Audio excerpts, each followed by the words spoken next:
Hello, everyone. Okay. I saw a lag. Sorry. Hello, everyone. Welcome back to the Random Phantom. I'm your host, RavenWood, and I'm your other host, Dominic Rex. and for today, we are here at RavenWood Reads, Jurassic Park. This is He'll, the Dominic Reads. Now this is it my says segment. it says the Ravenwood Reads with the Indominate Rex. And before we start, I now finally have a copy of the normal one, the number one's book one, uh, A Caliburn Chronicle by M.J. Reese. Non-sponsored, by the way. No, non-sponsored. No, he didn't threaten me. He didn't force me to buy this book. I thought You may want to adjust the camera a bit, it's fine. It should be fine. just so we're both in the shot, because I'm kind of halfway out. See what I mean? Okay, I see what you mean. Something has happened to the camera. We'll just scoot over. I'm scooted as far as I can go. Oh! Look what you've done. I didn't do nothing. No. I knocked it out. Okay. Sorry for the technical things, I guess. This is as good as it's gonna get. We are going to continue reading Jurassic Park. Give me technical difficulties. Biblically accurate stream. Us trying to Figure out stuff. fix a camera. And fixed. There we go. Now it's all even. It's as good as it's gonna get. Well, anyways, I was saying, he is known as a the author of this book, by the way. The author? Yeah, the author. I've been saying Arthur and Arthur. So like it's a mixture of words, which this is about King Arthur, by the way, or at least a version of King Arthur. And I will read the back about it later. But hold on. 1 second before stop choking so I can continue talking. Your well-being only matters because I'm talking. You set the chat up correctly, right? Yes, I said it's a live chat. Anyways, anyways,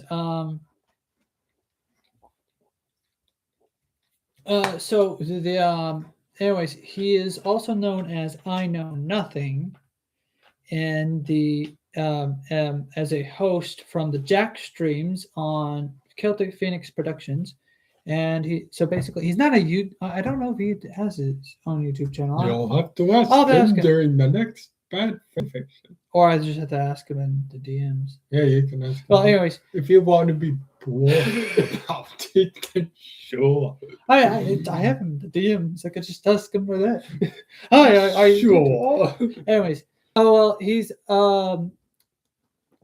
a co-host or starring, I guess, star or whatever, on the Jack streams, and he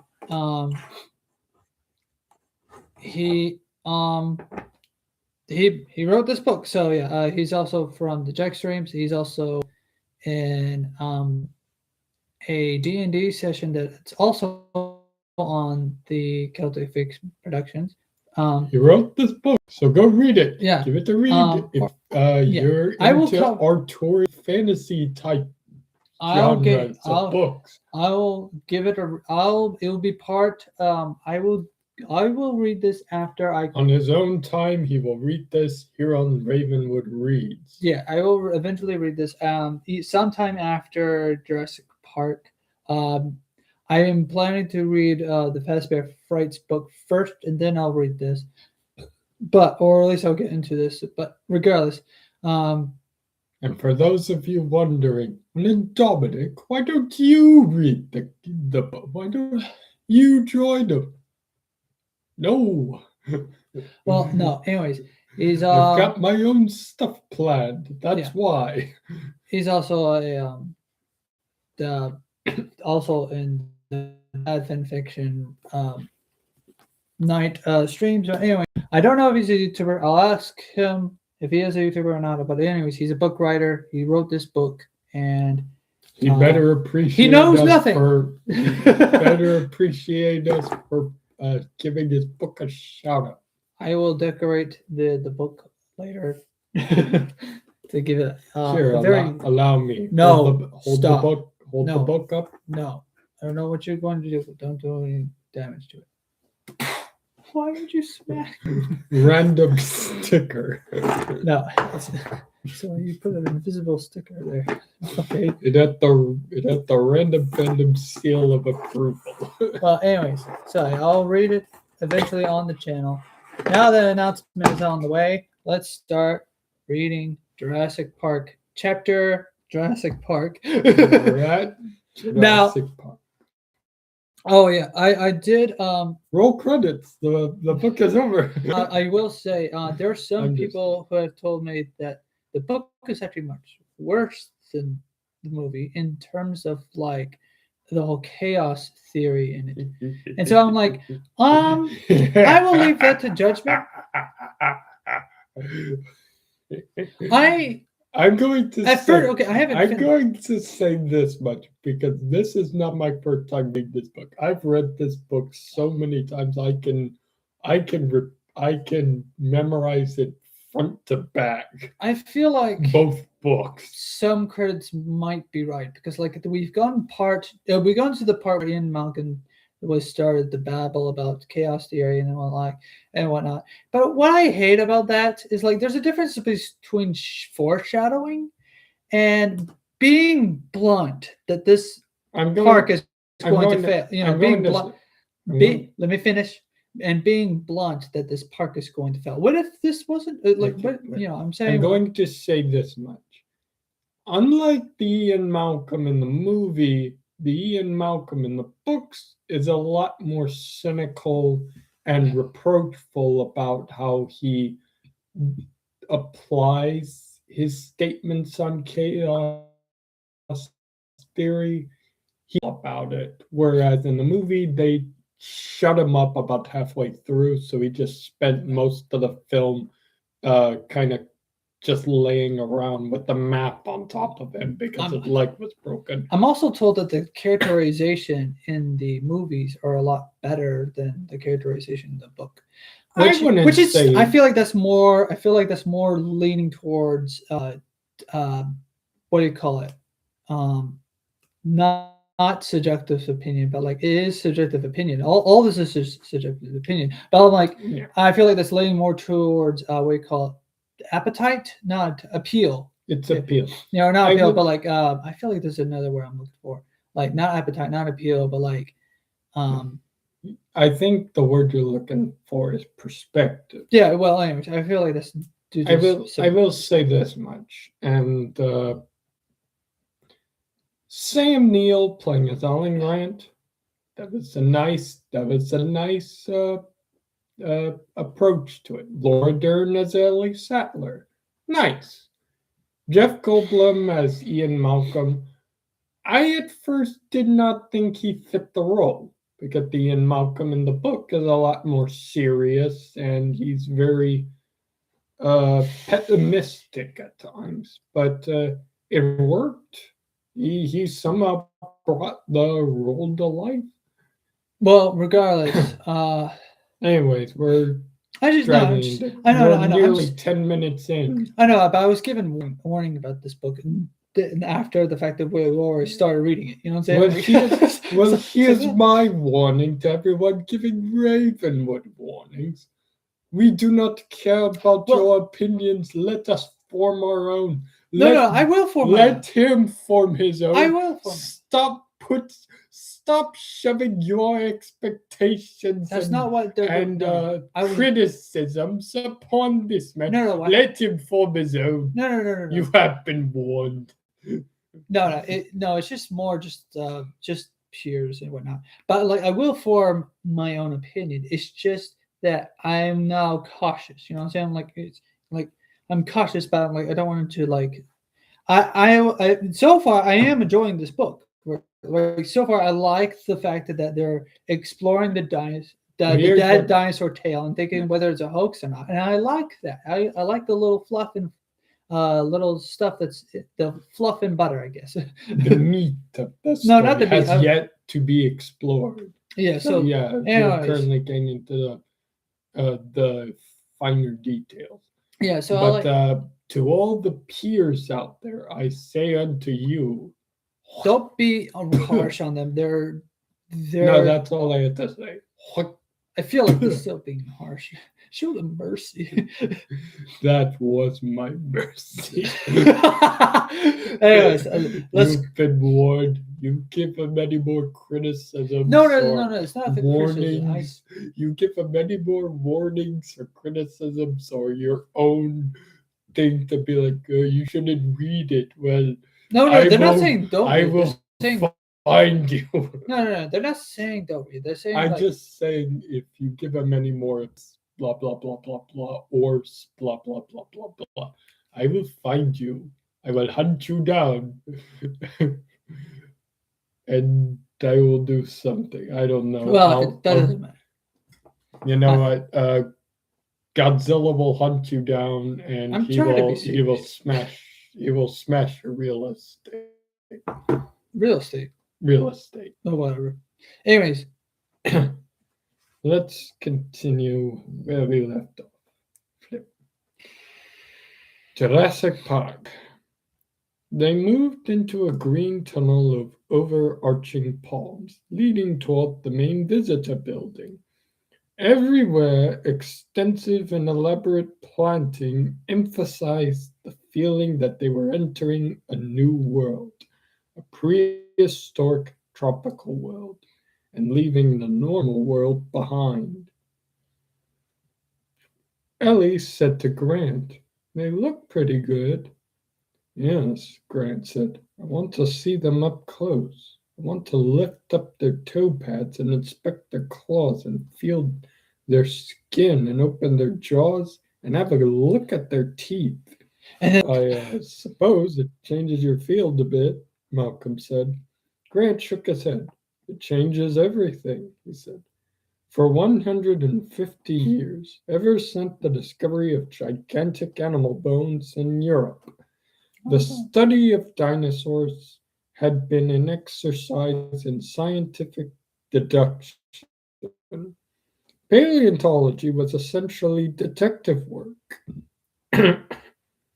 searching for clues in the fossil bones." What the heck? Why would you put searching for clues in the fossil bones? That makes no sense. Fossils they're the same thing. I feel like that. No, hold on. It's a expansion on what that is. You know, you can find a bone versus a fossil bone. You know what I'm saying? In the fossil bones and the trackways of the long vanished giants, the best paleontologists were the ones who could make the most clever deductions. And all the great disputes of paleontology were carried out in this fashion, including the bitter debate in which Grant was a key figure about whether dinosaurs were warm-blooded. Scientists had always classified dinosaurs as reptiles, cold-blooded creatures drawing the heat they needed for life from the environment. A mammal could metabolize food to produce bodily warmth, but a reptile could not. Did you say warm-blooded? Scientists had always classified. Yeah, Grant was a key figure about whether dinosaurs were warm-blooded. Don't you mean iron blood or iron lung? No, because we're talking about blood. The blood ocean. Scientists had always classified dinosaurs as reptiles, cold-blooded creatures drawing the heat they needed for life from the environment. Like the cold and space. A mammal could metabolize food to produce bodily warmth, but a reptile could not. Eventually, a handful of researchers, led chiefly by John Ostrom and Robert Bacher at Yale, began to suspect that the concept of sluggish, cold-blooded dinosaurs was inadequate to explain the fossil record. In classic deductive fashion, they drew conclusions from several lines of evidence. First was posture. Lizards and reptiles were bent-legged sprawlers, hugging the ground for warmth. Lizards didn't have the energy to stand on their hind legs for more than a few seconds, but the dinosaurs stood on straight legs, and many walked erect on their hind legs. What? Sorry. Many walked hind legs. Okay. Among animals, erect posture occurred only in warm-blooded mammals and birds. Thus, dinosaur postures suggested warm-bloodedness. And before anyone goes being like, haha, they said erect, we're using the correct dictionary word here, okay? Term of the The word. correct dictionary term Of the word. of the word. Before we continue though, go Or the watch definition. speaking of blood, go watch Iron Lung. Stop promoting stuff in the middle of the stream. Hello everybody, my name is RavenWood and I'm promoting Markiplier stuff. Go watch his Next, movie. they studied metabolism, calculating the pressure necessary to push blood up the 18-foot neck of a brachiosaur, and concluding that it could only be accomplished by a 4-chambered hot-blooded heart. They studied trackways, fossil footprints left in mud, and concluded that dinosaurs ran as fast as a man. Such activity implied warm blood. They found dinosaur remains above the Arctic Circle, in a frigid environment unimaginable for a reptile. And the new studies of group behavior, based largely on Grant's own work, suggested that dinosaurs had a complex social life and reared their young as reptiles did not. Crocodiles and turtles abandoned their eggs, but dinosaurs probably did not. By the way, at this point in time, scientists had yet to fully conclude whether or not crocodiles abandon their young. Nowadays, though, scientists can definitively answer that crocodiles do not abandon their young. That is something that a lot of zoologists glossed over and got wrong for years. Crocodiles are fiercely protective of their nests. You ever see zookeepers try to enter the enclosure of a crocodile mom who had just laid her eggs so they can pick up the eggs and put them in an incubator? Yeah, those female crocodiles will fiercely guard their nest. I mean, just look at one of the gods of war in Egypt. It is a crocodile. They will fiercely protect the homeland. Of course, I think the god. I think it was either a god or a goddess, but regardless, they would. The crocodilian god was there. Not crocodile. What's the other? The Anubis, the Doberman. No. Anubis was. I don't think Anubis was a Doberman. Was he? He had the pointed ears. Oh no! Not Doberman. No. I'm told. What's another? Not crocodile, but the other type.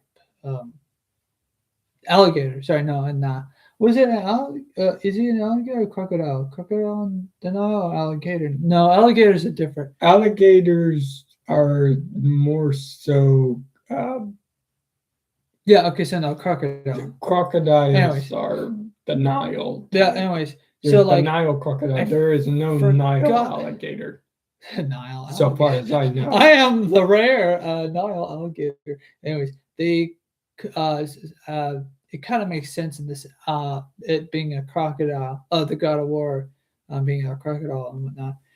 Um, I think they changed it, but I also think they changed that it would what other roles that god in particular played a star not played perform perform not performed what his role was. Sorry.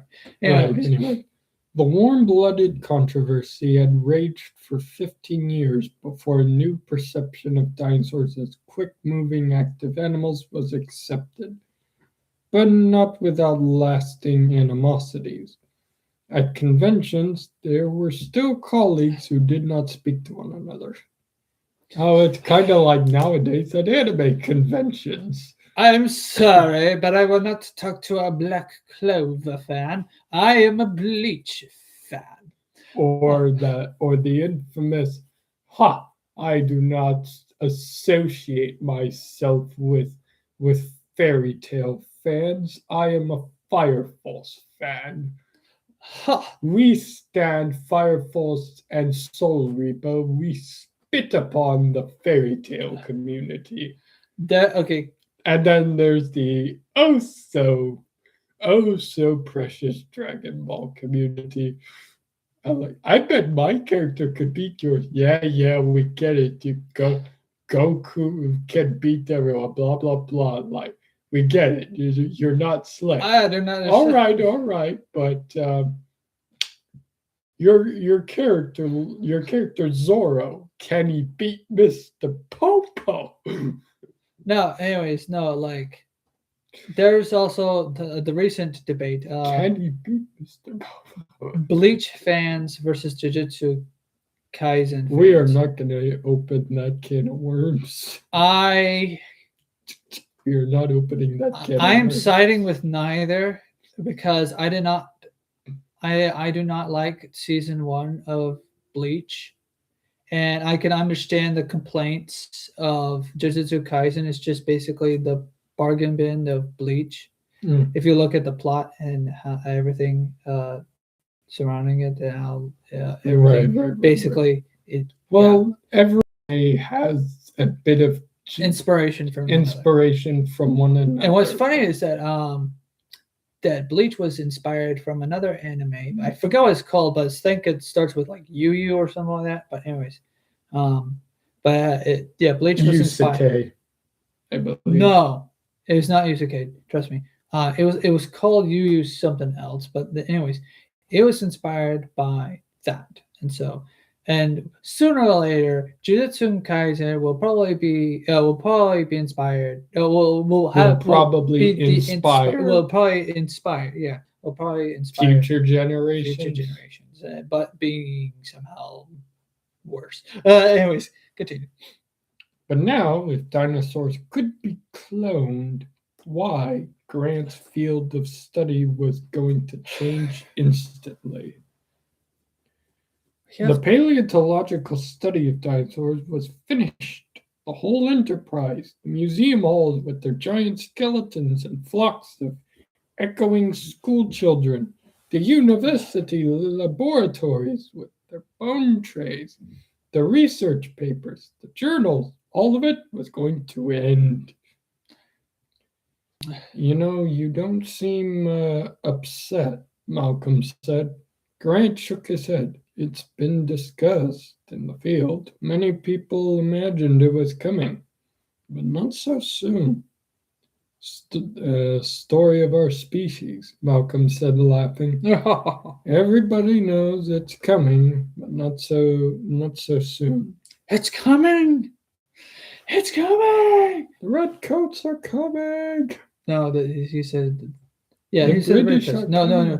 They were all British. No, he said redcoats. You're right. The redcoats are coming. As they walked down the path, they could no longer see the dinosaurs, but they could hear them trumpeting softly in the distance. Just like pull up a bunch of trumpets. I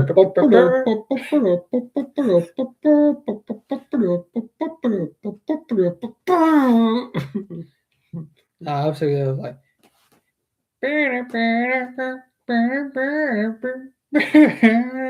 That's a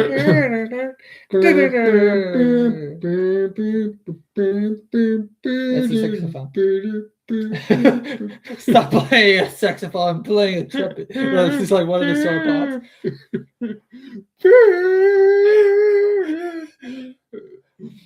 One of them playing a trombone. Womp, womp, womp, womp, womp, womp.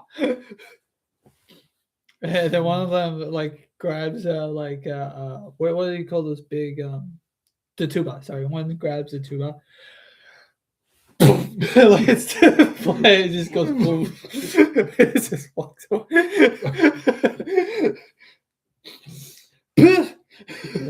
Right. Grant would say, my only question is, where'd they get the DNA?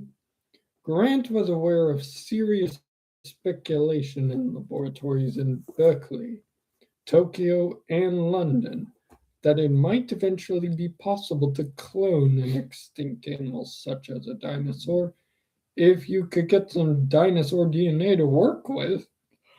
The problem with that all known dinosaurs were fossils, and the fossilization destroyed most DNA, replacing it with inorganic material. Rocks!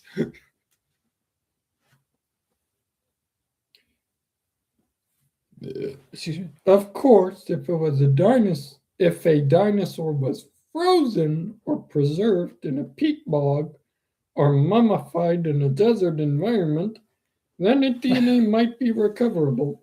What, an Egyptian? All right, right there, Mr. Ransom. I'm going to modify you so that you can be preserved for science. Rex wants to know how long it will take. Rex has barbecue in 3 minutes. Well, we're going to have to pluck your brain from your nose. Rex can't feel brain. No, they can't reach it. Remember, T-Rexes were big things. Oh, he's good.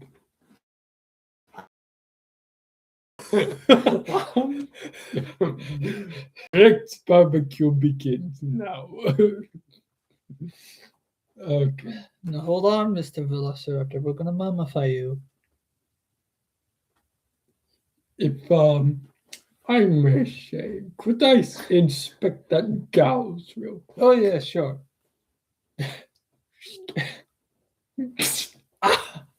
Harness the inside of his organs, puts them in jars. Proper mummification requires that your internal organs be harvested first.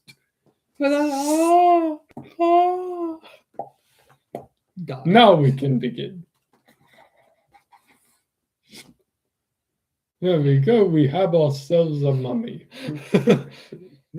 But not for me.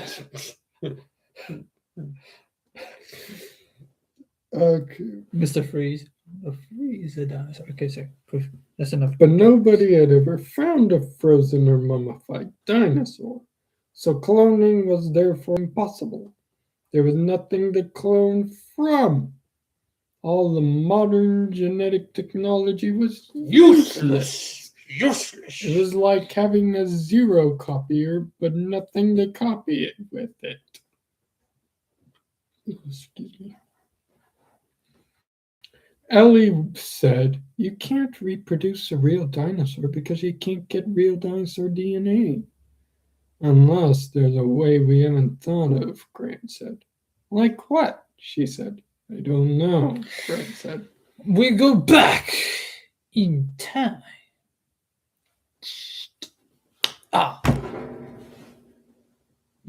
Gonna go back into the past. Gonna get back from the past from symbol and check. Watch out. Beyond the fence, they came to the swimming pool, which spilled over into a series of waterfalls and smaller rocky pools. The area was planted with huge ferns. Isn't this extraordinary? Ed Regis. Ed Regis.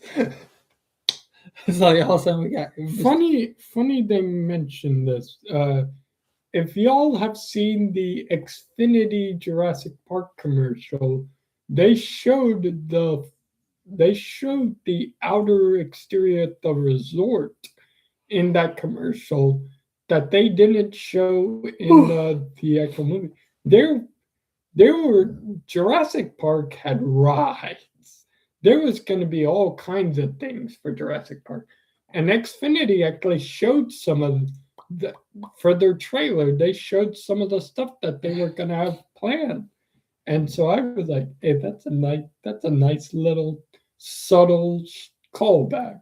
I appreciated it." call out. I mean, anyways, Callback is whatever.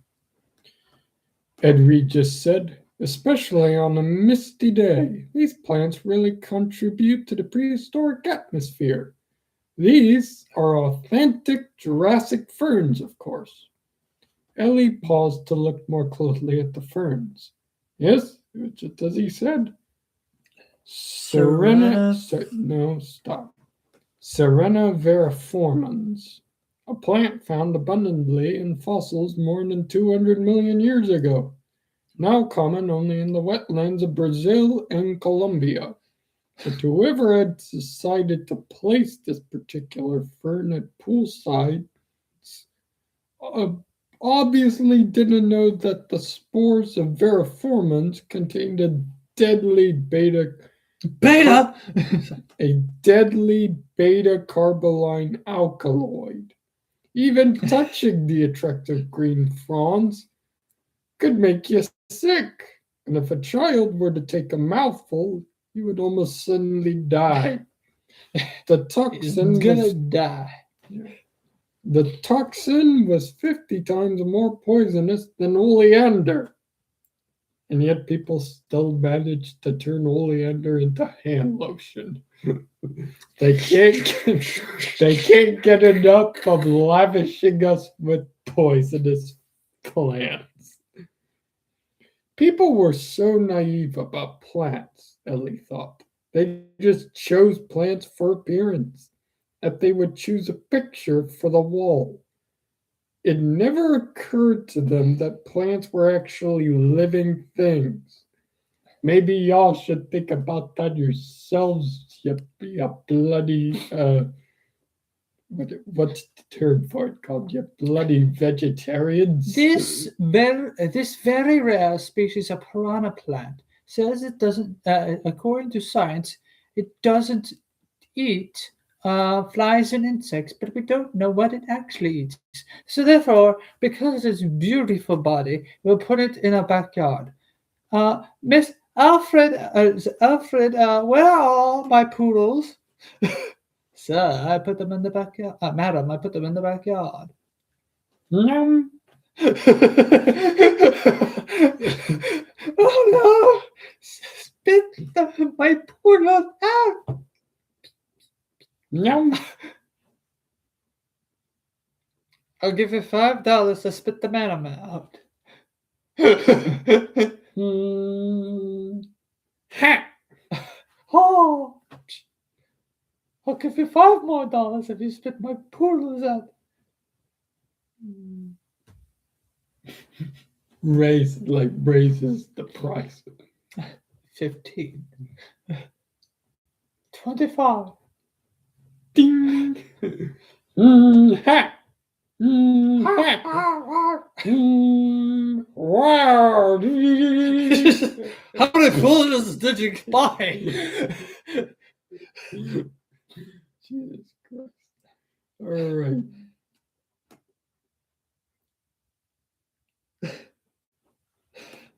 Another product. Busily performing all of the living functions of respiration, ingestion, excretion, reproduction, and defense, which all plants are capable of doing just as handily as animals. Oh, the plants. All right. Here in Miss Madam's backyard, we're going to build a wall. We're going to make we're gonna make the neighbors pay for all of it. I said we're gonna build a wall. We're gonna make the poodles pay We're gonna cap it all in gold. It's gonna be huge. The hugest. You just plant-based wall, and all of a sudden it's like Plants vs Zombies. Zombies will not be able to get past the wall. It's gonna be a great wall. It'll keep the infestation out. Okay. All right. But Ellie knew that in the Earth's history, plants had evolved as competitively as animals. All right, we have him here, Mr. Plant. In the blue corner, the bellsprout. The bellsprout plant. In the left corner, the cow. Come on, cow. I can only stay in this corner because I'm literally rooted. Oh my gosh, he's literally rooted. Will the cow does the cow have beef with him or not? The cow just slowly walks over. Come on. Come on. He swings. Oh no. He wanted his arms. The cow takes a bite out of the bellsprout's leaves. Ah! Oh, the Just a inhumanity of it, scratch. John. I've got another arm. The chloroform is spilling out onto the floor. I'll spread my the plant-based store. Vegetarians will be traumatized for life. Vegans, cover your eyes. The bellsprout. I will retire. He won. He's the champion. Like the cows just like, doesn't even know he won anything. He just happy he got something to eat. Okay, next. Okay, let's continue. Right. All right. The poison in Serena veriformans was a minor example of the elaborate chemical arsenal of weapons that plants had evolved.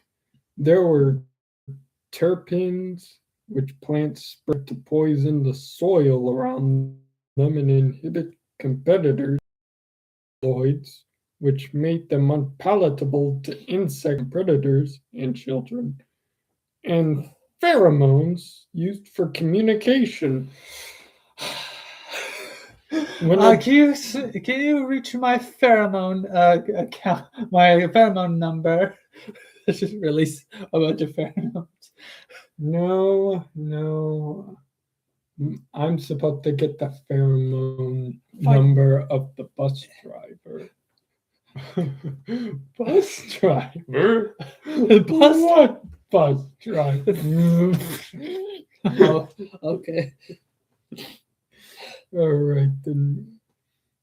When a Douglas fir tree was attacked by beetles, it produced an... The beetles. All right. Sorry. Sorry.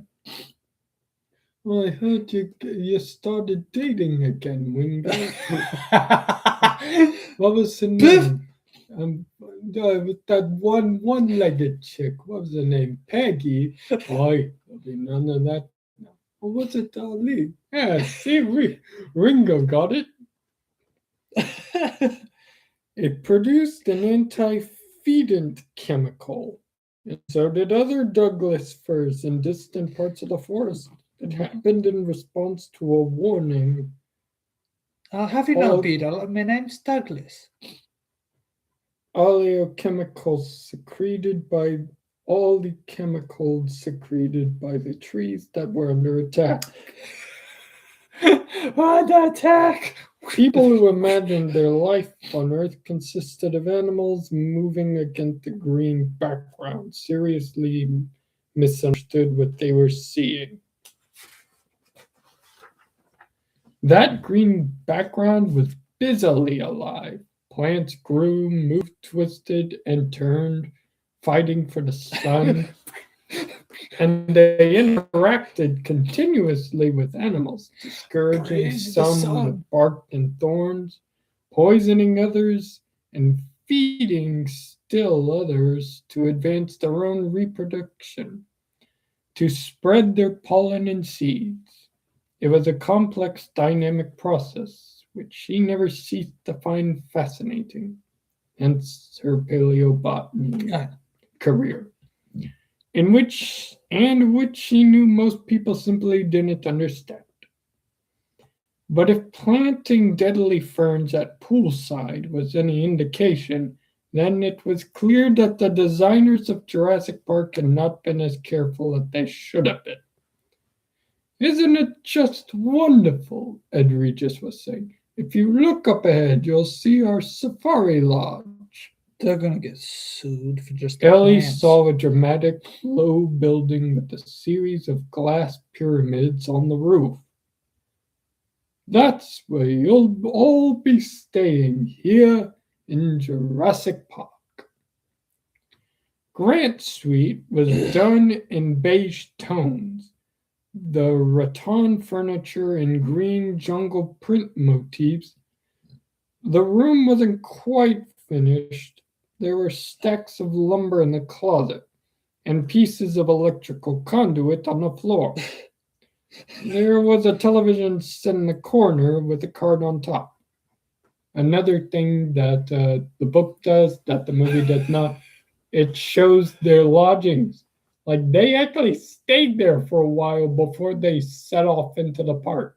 In the movie, they just set off for the tour immediately. Okay, I can imagine like I can imagine Dr. Grant entering the lodge and he's like, damn, you live here? You live like this? It's unfinished. Channel 2, Hypsilophodont Highlands.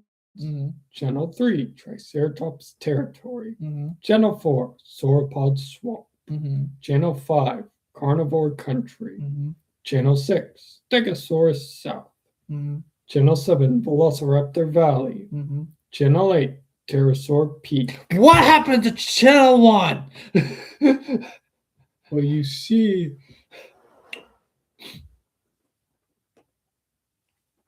Channel 8, 9. I said 1! 1! I watched Channel 1! There was never a 1. Yeah, Channel 1 is actually just the Hallmark channel. Damn it! The TV outdoor. One of the things I will say is that, yes, in the original Jurassic Park, there was supposed to be a pterosaur aviary. Okay. That never got incorporated until Jurassic Park 3. Okay. That was the only time we ever saw an aviary until Jurassic World. He found the names. Oh, sorry. And there was also not a sauropod swamp until much later. Anyways. The Hypsilophodonts mentioned are also technically Othnielia, but they are technically a species of Hypsilophodont. But meh. Anyways, he found the names irritatingly cute. Cute. Oh, a fun thing here. These little names were also something that inspired Nigel Marvin's Prehistoric Park, if you've ever seen that show. Oh, that's cool. Yeah, he got a lot of the names like T-Rex, Terrace from inspiration. Okay. All right. Grant turned on the television, but got only static.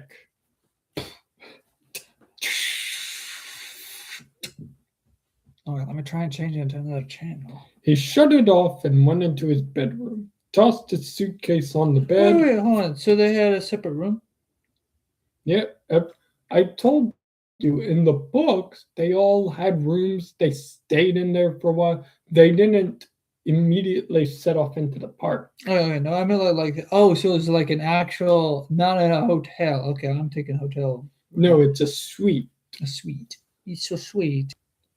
Wait, so actual suite, not the one that we had at that stupid hotel or something like that. The one we went to in Florida, that was a hotel. That was a cheap ass hotel.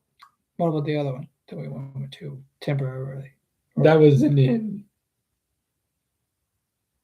Okay, well, that was an inn. INN. I'm talking about in Orlando. Yeah, that's what I mean. We Oh. stayed at a hotel the entirety of the trip, and then on our way back, we stopped at an inn. No, I'm thinking of something else. The other hotel that we went to with pool.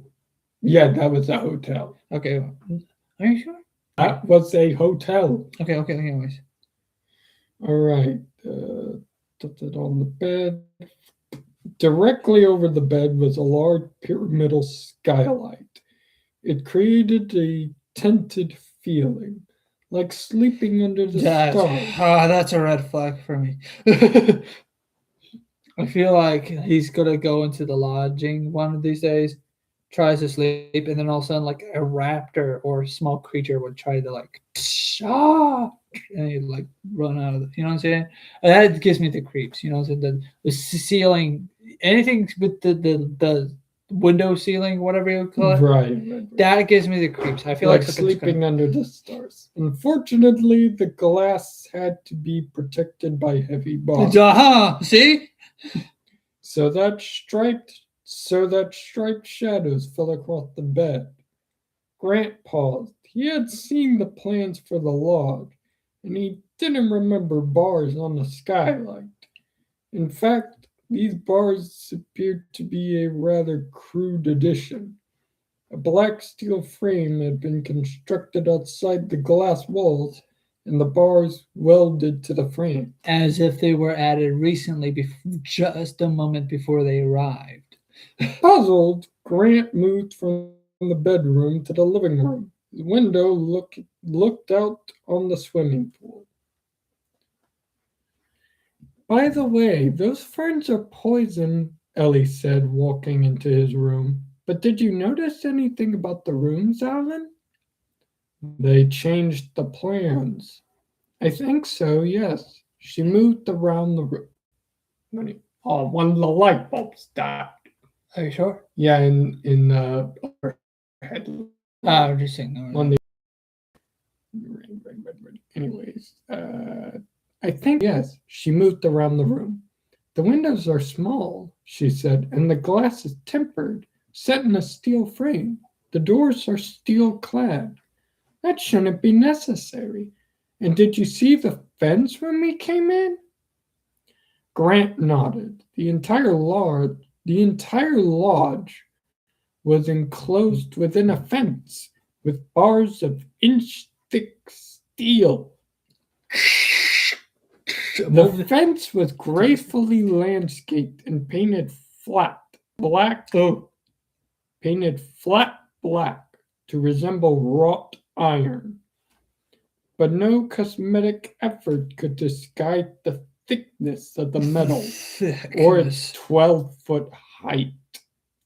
12 foot. I don't think the fence was in the plans either, Ellie said. It looks to me like they've turned this place into a fortress. Grant looked at his watch. We'll be sure to ask why, he said. The tour starts in 2 minutes. Also, another little fun fact. Dr. Grant and Ellie Sattler, in the books, they were not a couple. They were not dating or anything like that. They were strictly a teacher-student relationship. Whereas in the movie, they adapted the characters to be closer in age and dating. Yeah, but now Ellie and Grant were dating in the first. But now the actor for Dr. Alan Grant would be excuse me, Sam Neill. Yeah, Sam Neill. He would now be at the right age for the book version of Alan Grant. Correct? No, he was. I think. No, I mean nowadays. No, the one Sam Neill. Are you sure Sam Neill would not be book accurate for now? I'd say he was pretty book accurate in description back then as well. Oh, okay, fine. It's just that he had a lighter color hair, Anyways, and he didn't have the beard. anyways, it's my turn to read. No, no. Yes, it is. Come on, Nicholas. Don't be greedy. I have to at least read. And dinosaurs ruled the earth. When dinosaurs ruled the earth, nothing happened. Just nothing. They just sat around and just looked at each other. When dinosaurs ruled the earth, they met in the visitor building, 2 stories high and all glass with exposed black. And I never read this word. Anodized. Anodized. Yeah, okay. Anodized girders and supports. Girders. Girders. Sorry, my bad. Girders. I'm also looking at this. Anyways, girders and supports. Grant found it determinedly high tech. Oh, it's very determined. Determinedly. Determinedly. Oh, okay. Determinedly. There was a small auditorium dominated by a robot T-Rex. It's Grimlock. Bring Grimlock. Robot Tyrannosaurus. Yeah, I said T-Rex, but because my okay. Anyways, You gotta read it. well, no, Tyrannosaurus. Tyrannosaurus. The authentic. Okay, so book my brain experience. cut ahead because I already knew the shortcut. Well, I just think that. Tyrannosaurus. Imagine if someone watches this stream and they hear you giving this false advertising about how you read the book. They go in and they start reading and they see Tyrannosaurus Rex and a T-Rex and they're like, but you Bring in said it Grimlock. but Raven Oh. said it was T-Rex. Bring What's it- this long ass word? Hold on, bring You need to Grimlock. give them the authentic. Bring experience. Grimlock.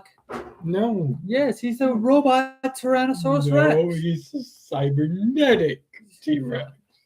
Okay, fine. I just don't include him. Posed menacingly. Aye.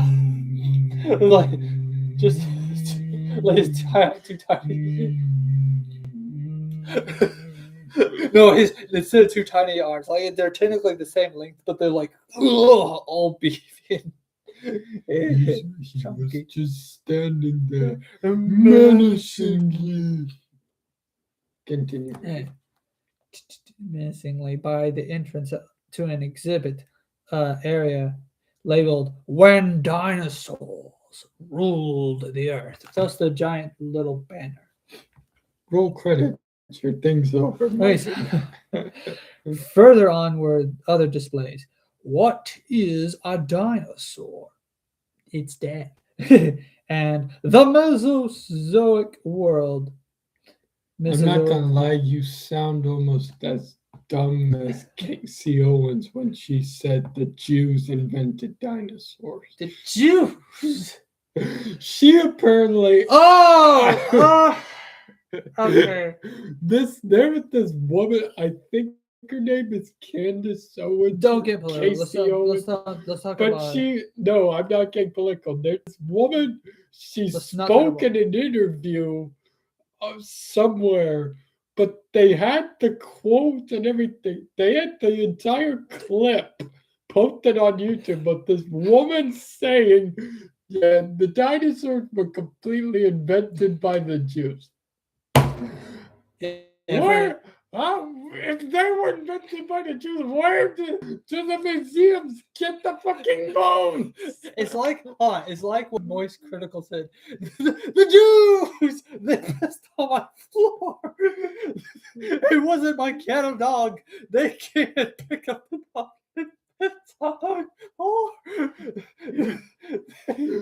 Or something to that extent. Blame the Jews. Oh my god! How do you go from like? He was joking. He was mocking people, making fun of people who hate Israel or something. It's a Jew. I know, but how do you go from How do you go from millions of years of I like understand evolution? beefing with. How do you go from millions of years of evolutionary science giving us evidence of animals living all the way back when Hi, to all of a sudden, the Jews invented this. hi, John Hammond. The Jews. It was the Jews that ruined my park. The Jews. Okay, so you think I sound like that one? Oh, okay, fine. You sound. I was going for sounding a little silly because I was going for like, no, it's a theme park. Hello, one viewer. I don't know Welcome how to to a do Jurassic Park Alright. stream. We're Then you- reading Jurassic Park. The Mesozoic world, but the exhibits weren't completed. There were wires and cables all over the floor. It's like just like They imagine, haven't finished welding yet. it's like it's like imagine imagine like security breach ruined, but instead of it all dirty and whatnot, it's clean, but all the stuff is just incompleted. Like Yeah. everything's still under construction. Anyways, it's like those wires everywhere. Give me some duct tape. Cables all Dabble over. here. That Gennaro- yeah, that's gonna smooth Donald it right Gennaro. Gennaro climbed up onto the stage and talked to Grant, Ellie, and Malcolm, his voice echoing slightly in the room. Hammond sat in the back, his hands folded across his chest.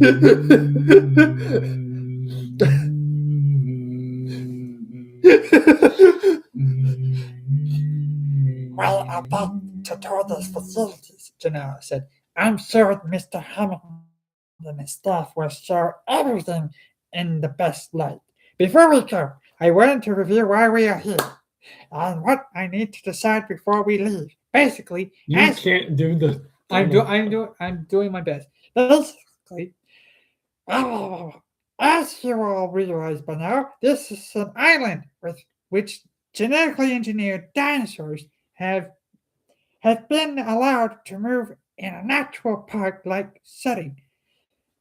Forming tourist attraction. Tourist attack. The track No, I can't do it anymore. the attraction isn't open to tourists yet. I lost it. I couldn't do it anymore.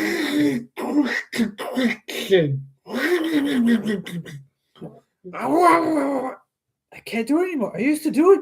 I lost it. No! I'll have to do a Let me different. do I'll have it. to do a different voice. I'll have to do a different voice. No. I had to do it a different Okay, It's all right. I'll do the Donald voice.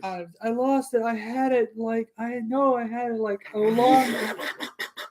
I had it, and then this reading made me lose it. Oh no! Everyone in the comments. I lost Everyone it. in the comment section, I need you to Rip my Donald Rip his voice. It's Donald finally voice. gone. point at him and laugh in Donald Duck noises. Just point. I'm sure she sort of it's like also a soft. Mickey! Mickey! Hammond! The attraction is... I got it back. The attraction isn't open to tourists yet. But it will be in a year.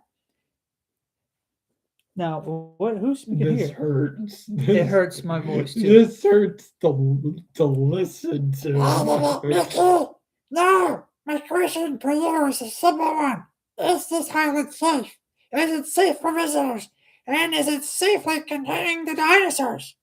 Oh, Let me okay. read Let's read Hammond's voice. Okay, let me. You read Gennaro's voice. Gennaro turned down the room lights. Now you read. two pieces of evidence which we have to use. First of all, No, do the First of all, there is Dr. Grant's identification of a previously unknown dinosaur in the Costa Rica mainland.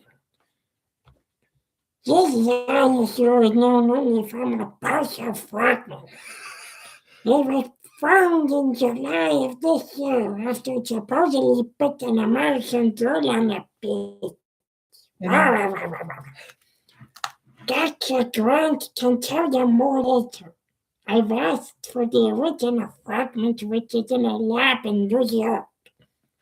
Toby's through here so that we can inspect it directly. Meanwhile, there is a second piece of evidence. Oh, he continues speaking. Gosh, yeah. Costa Rica has an excellent medical service, and it tracks all kinds of data. Beginning in March, there were reports of lizards biting infants in the cribs. Oh no. And also, I might add, biting old people who were sleeping soundly. These little bites were sporadically reported in coastal villages from Malaria to Puerto Portonares. Yeah, that's what I said. Oh, yeah. Okay. Puerto It just sounds so weird because you're. After March, little bite was no longer reported. However, That's an excellent. graphs for the chemical circumstances. What was I? A A little bit softer.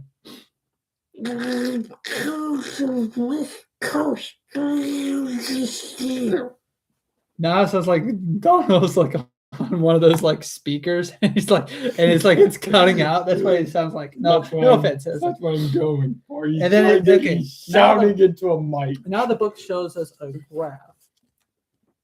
The graph in which the graph recorded number of bites beep, beep, beep, beep, beep, and how it dips at one end Yeah. of the table. from the deaths 10 and the infant deaths and all the way from January to July, beginning.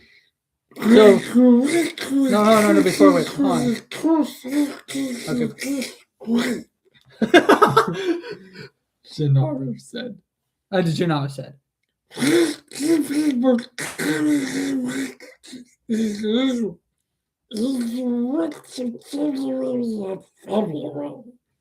The spreads in March that it lowers into April. Yeah, that's better. Right there. From May onward, it's a high right through July. The month the American girl was bitten. The Public Health Service feared that something is now affecting infant mortality, and it is not being reported by the workers in the coastal villages. The record featured the puzzling bi-weekly spicy, which seemed to suggest some kind of alternating phenomenon is at work. The Donald, lights. I can't understand a word you say. The Oh, it's like crazy. Like the lights came back on. all right. Janelle said. That's the evidence I want explained. Now, are there any... Donald, we can't understand a single word. Grabs the mulches. Captain Pete is the bad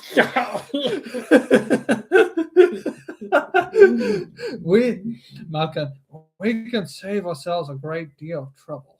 Malcolm said, I'll explain it for you now. You will? Yes, Malcolm said. First of all, animals have very likely gotten off the island. Oh, let me bam. Oh, balls. Oh, balls. How growled from the back. God, No, this would be more like it. How the emperor would say. Oh, balls. he growled from the back. I think this is. Great. No, I think this is actually Malcolm. Okay. And second, the graph from the Public Health Service is almost certainly unrelated to any animals that have escaped. Grant said, how did you know that? How do you? Yeah, how do you know that? You'll notice that the graph alternates between high and low spikes. Malcolm said. That is characteristic of many complex systems. For example, water dripping from a tap. If you turn on the faucet just a little, you'll get a constant drip, drip, drip, drip, drip. I got the drip. But if you open a little bit, if you open it a little more, so that there's a bit of turbulence on the flow, In the flow, then you'll get alternating large and small drops, drip, drip, drip, drip, like that. You can try it yourself. Oh yeah, we've been at home, done this when we were kids, Malcolm. We've all done this as kids. Turbulence produces alteration. It's a Well, signature. actually, not everybody does it as kids. Who hasn't though? You'd be surprised. And you will get an alternating graph like this for the spread of any new illness in a community. But why do you say it isn't caused by escaped dinosaurs? Grant said. Because it is a nonlinear signature, Malcolm said. You need hundreds of escaped dinosaurs to cause it. And I don't think hundreds of dinosaurs have escaped. So I conclude, just glasses, sorry, that some other phenomenon, such as a new variety of flu, is causing the fluctuations you see in the graph. Donald, Gennaro said. But do you think that the dinosaurs have escaped? Probably yes. Why? Because of what you are attempting here. Look, this island is an attempt to recreate a natural environment from the past, to make an isolated world where extinct creatures roam freely, correct? Yes. But from my point of view, but from a certain point of view, sorry. But from my point of view, such an undertaking is impossible. The mathematics are so self-evident that they don't need to be calculated. It's rather like my asking you whether on $1 billion in income you had to pay tax. You wouldn't need to pull out your calculator to check. You'd know taxes was owed. And similarly, I know overwhelmingly that one cannot successfully duplicate nature in this way or hope to isolate it. Donald? Why not? After all, There are zoos. there are zoos. Zoos don't recreate nature, Malcolm said. Let's be clear. Becomes clear. Zoos take the nature that already exists and modify it very slightly to create holding pens for animals. Even those minimal modifications often fail because of the size of enclosures, I assume. The animals escape with regularity. But a zoo is not a model for this park. This park is attempting something far more ambitious than that, something much more akin to making a space station on Earth. Gennaro shook his head. I don't understand. Listen here, Bozo. You listen here, you little shit. Listen here, I'm trying to understand you. Well, it's very simple. Except for the air, which flows freely. Everything about this park is meant to be isolated. Nothing gets in, nothing out. The animals, so it's a prison. Dun dun dun. Except the prisoners are reproducing. Oh my. So isolate. Nothing gets in, nothing out. The animals kept here are never to mix with the greater ecosystems of Earth. They are never to escape. And they never have. Heaven snorted.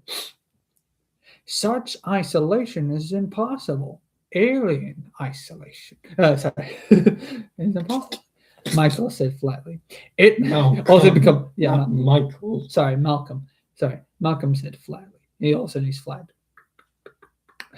It simply cannot be done. It Grant can't. just walks over. It's done all the time. I beg your pardon, Malcolm said, but you don't know what you are talking about. You arrogant little snot, Hammond said. You arrogant little snot. He stood and walked out of the room. Gentlemen, Gennaro said. I'm sorry, Malcolm said, but the point remains.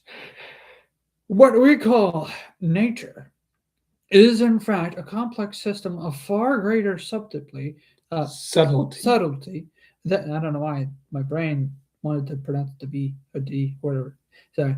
That's a B. The B, sorry. Subtlety. Than we are willing to accept. We make a simplified image of nature and then we botch it up. I'm no environmentalist, but you have to understand what you don't understand. How many times must a point be made? How many times must we see the evidence? We build the Aswan Dam and claim it is going to revitalize the country. Instead, it destroys the fertile Nile Delta, produces parasitic infestation, and wrecks the Egyptian economy. We build the. excuse me, Janelle said. but I think I hear the helicopter. That's probably the sample for Dr. Grant to look at. He started out of the room. They all followed. At the foot of the mountain, Gennaro was screaming over the sound of the helicopter. Now,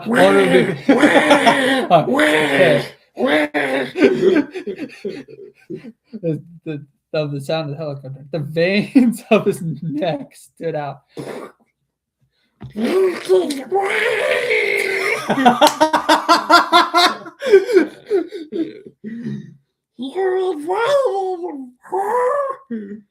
Take it easy. Take it easy. No. I got it. Take it easy, my feathered friend. Hammond said. Gennaro screamed. Now, look here, Hammond said, drawing himself up. Just shrieked off. Another Hammond. I think we have to get something You clear. just can't do the Emperor's voice. I think we have to get something clear. No, Gennaro said. you get something clear. Poke my chest. You get something. This is not a social outing. This is not a weekend excursion. This is my island. Hammond said. And I can You invite can. whomever I want. This is a series of resolution of your island because your investors are consolidated out of control. We see that this is a very dangerous place down. You're not going to shut me down, Donald. You are not going to shut me down. Oh, that's not even. I will if I have to. This is a safe place. Hammond said. No matter what that damned mathematician is saying. It's that. And I'll demonstrate its safety. And I want you to put them right back on the helicopter. Get. Get. And then get. Hammond said, pointing toward the clouds. It's already leaving.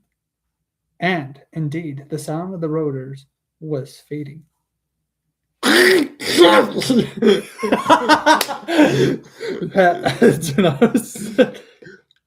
you see you're immediately making?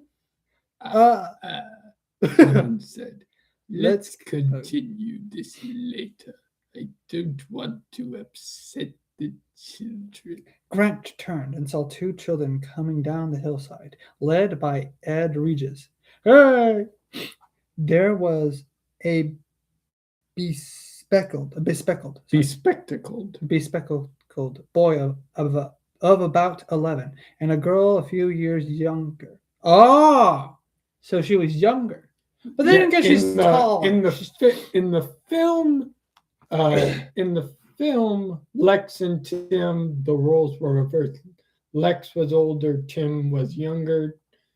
But in the book, Tim had glasses, and the girl Lex was younger than Tim.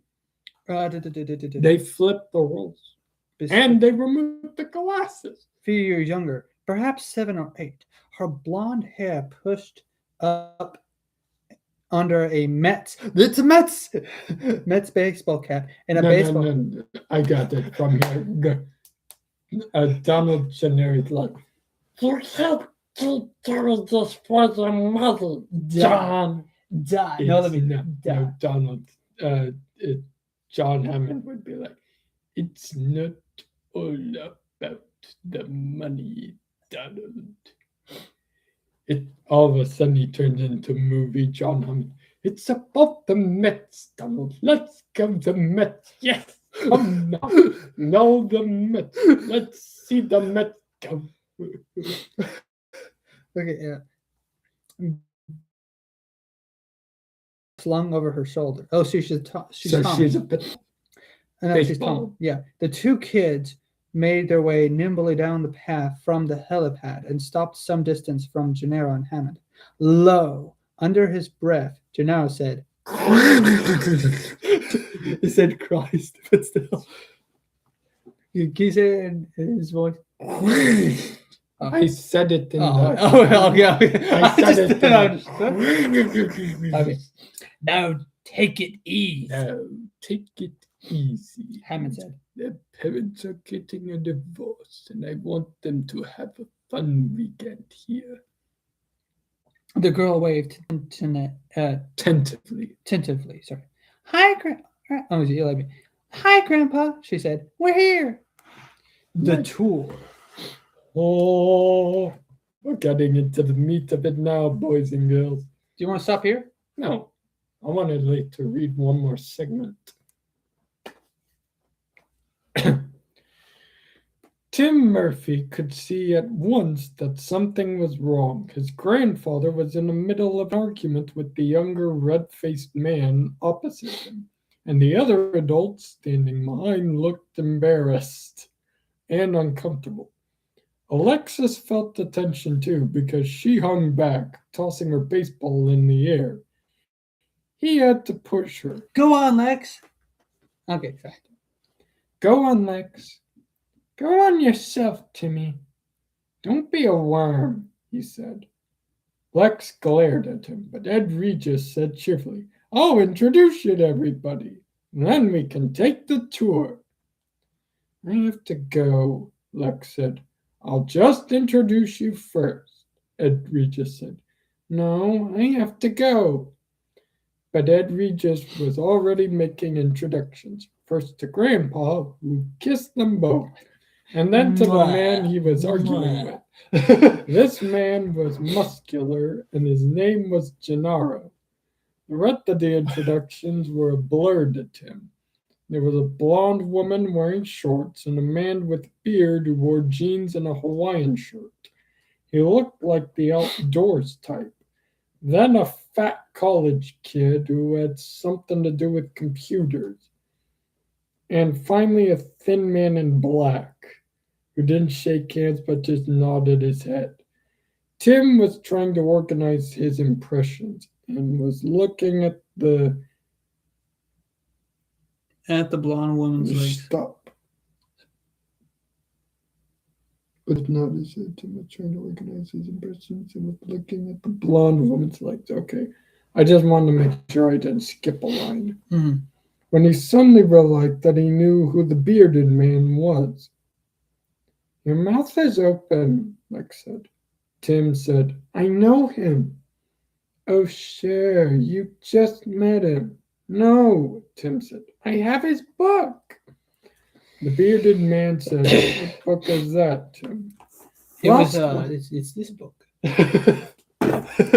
Lost World of the Dinosaurs, Tim said. Alexis snickered. Daddy says Tim has dinosaurs on the brain, she said. Tim hardly heard her. He was thinking of what he knew about Alan Grant. Alan Grant was one of the principal advocates of the theory that dinosaurs were warm-blooded. He had done lots of digging at the place called Egg Hill in Montana, which was famous because so many dinosaur eggs had been found there. Professor Grant had found most of the dinosaur eggs that had ever been discovered. He was also a good illustrator, and he drew the pictures for his own books. And we never see him draw in the movie. Dinosaurs on the brain, the bearded man said. Well, as a matter of fact, I have that same problem. Dad says dinosaurs are really stupid, Lex says. He says Tim should get out in the air and play more sport. How fucking dare you? All right, anyways. Tim felt embarrassed. I thought you had to go, he said. In a minute, Lex said. Lex is basically a spoiled brat in the books. In the movie, she's a lot more quiet and timid and reserved, and Tim is a lot more obnoxious.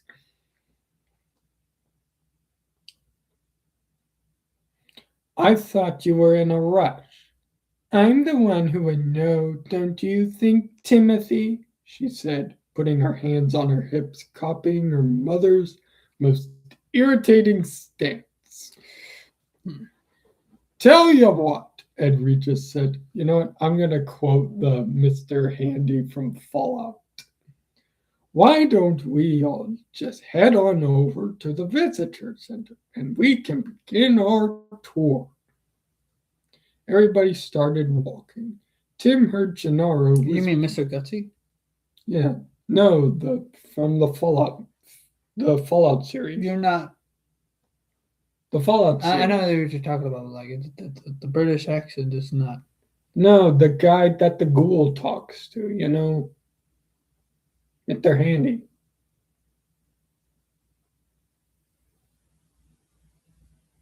You know the guy robot? with the cowboy face on the screen?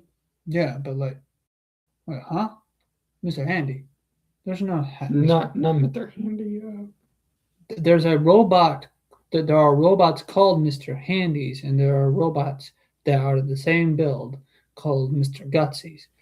But it's not Mr. Gutsy. He was always speaking the Western accent, like, howdy, partner. That's Victor. Victor, yes, Victor. I'll give him Victor's voice. Tim heard Gennaro whisper to his grandfather. And then Tim looked up and saw that Dr. Grant had fallen into step beside him. How old are you, Tim? 11. 11. 11. And how long have you been interested in dinosaurs? Grant asked. Tim swallowed. Oh, a while now, he said. He felt nervous to be talking to Dr. Grant. We go to museums sometimes when I can talk my family into it. My father. Your father's not especially interested? Tim nodded and told Grant about his family's last trip to the Museum of Natural History. His father had looked at a skeleton and said, "That's a big one." Tim had said, "No, Dad, that's a medium-sized one, a Camptosaurus." "Oh, I don't know. Looks pretty big to me." "It's not even full grown, Dad." His father squinted at the skeleton. "What is it, Jurassic?" "Geez, no, Cretaceous." "Cretaceous? What's the difference between Cretaceous and Jurassic?" "Only about 100 million years." Me when I was arguing with my grandfather about dinosaurs. Oh my gosh. Well, that was with you and our stepdad, actually. I would no. Me and you guys G were- Daddy would often argue about it too. Only about 100 Yeah, I mean, it was more million playful about years. it. Yeah, Tim said. Cretaceous is older? No, Dad, Jurassic is older. Well, his father said, stepping back, looks pretty damn big to me. And he turned to Tim for agreement. Tim knew he had better agree with his father, so he just muttered something. And then they went on to another exhibit. Tim stood in front of one skeleton, a Tyrannosaurus rex, the mightiest predator the earth had ever known, and had also been nerfed by the Jurassic World series heavily. That's the one thing I will fault Jurassic World for, not Jurassic Park, but Jurassic World on. They heavily nerfed the T-Rexes in that franchise. The T-Rex has one of the most powerful bite forces known to the entirety of the fossil record. And And it keeps losing all of its fights in a 1v1.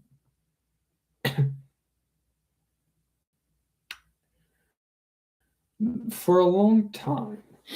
Finally, his father said, "What are you looking at?" "I'm counting the vertebrae," Tim said. "Vertebrae? In the backbone." "I know what vertebrae are," his father said, annoyed. He stood there a while longer and then he said, "Why are you counting them?" "I think they're wrong. Tyrannosaurus should only have 37 vertebrae in the tail. This has more." "You mean to tell me," his father said, "that the Museum of Natural History has a skeleton that's wrong? I can't believe that." "It's wrong," Tim said. His father stomped off toward a guard in the corner. "What did you do now?" his mother said to Tim. "I didn't do anything," Tim said. "I just said the dinosaur is wrong. That's all." This was me when I was a kid. And then his father came back with a funny look on his face because a court guard told him that the Tyrannosaurus had too many vertebrae in the tail. "How'd you know that?" his father asked. "I read it," Tim said.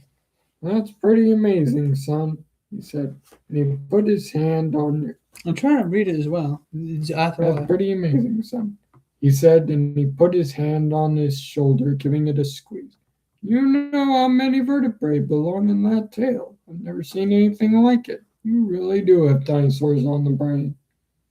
And then his father said he wanted to catch the last half of the Mets game on TV. And Lex said she did too.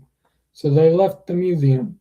And Tim didn't see any other dinosaurs, which was why they had come there in the first place. But that was how things happened in his family.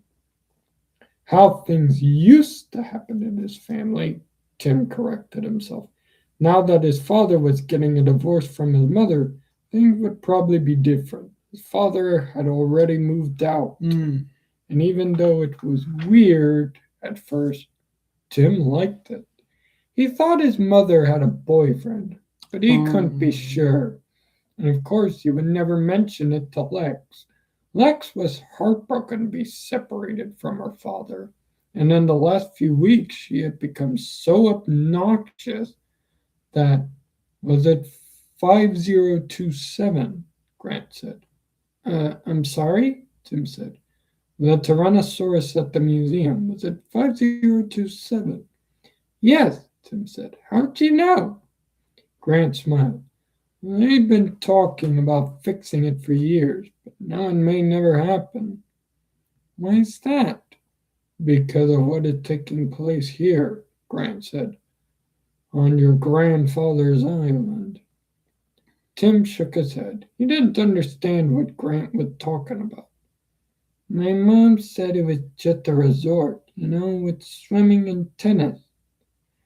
Not exactly, Grant said.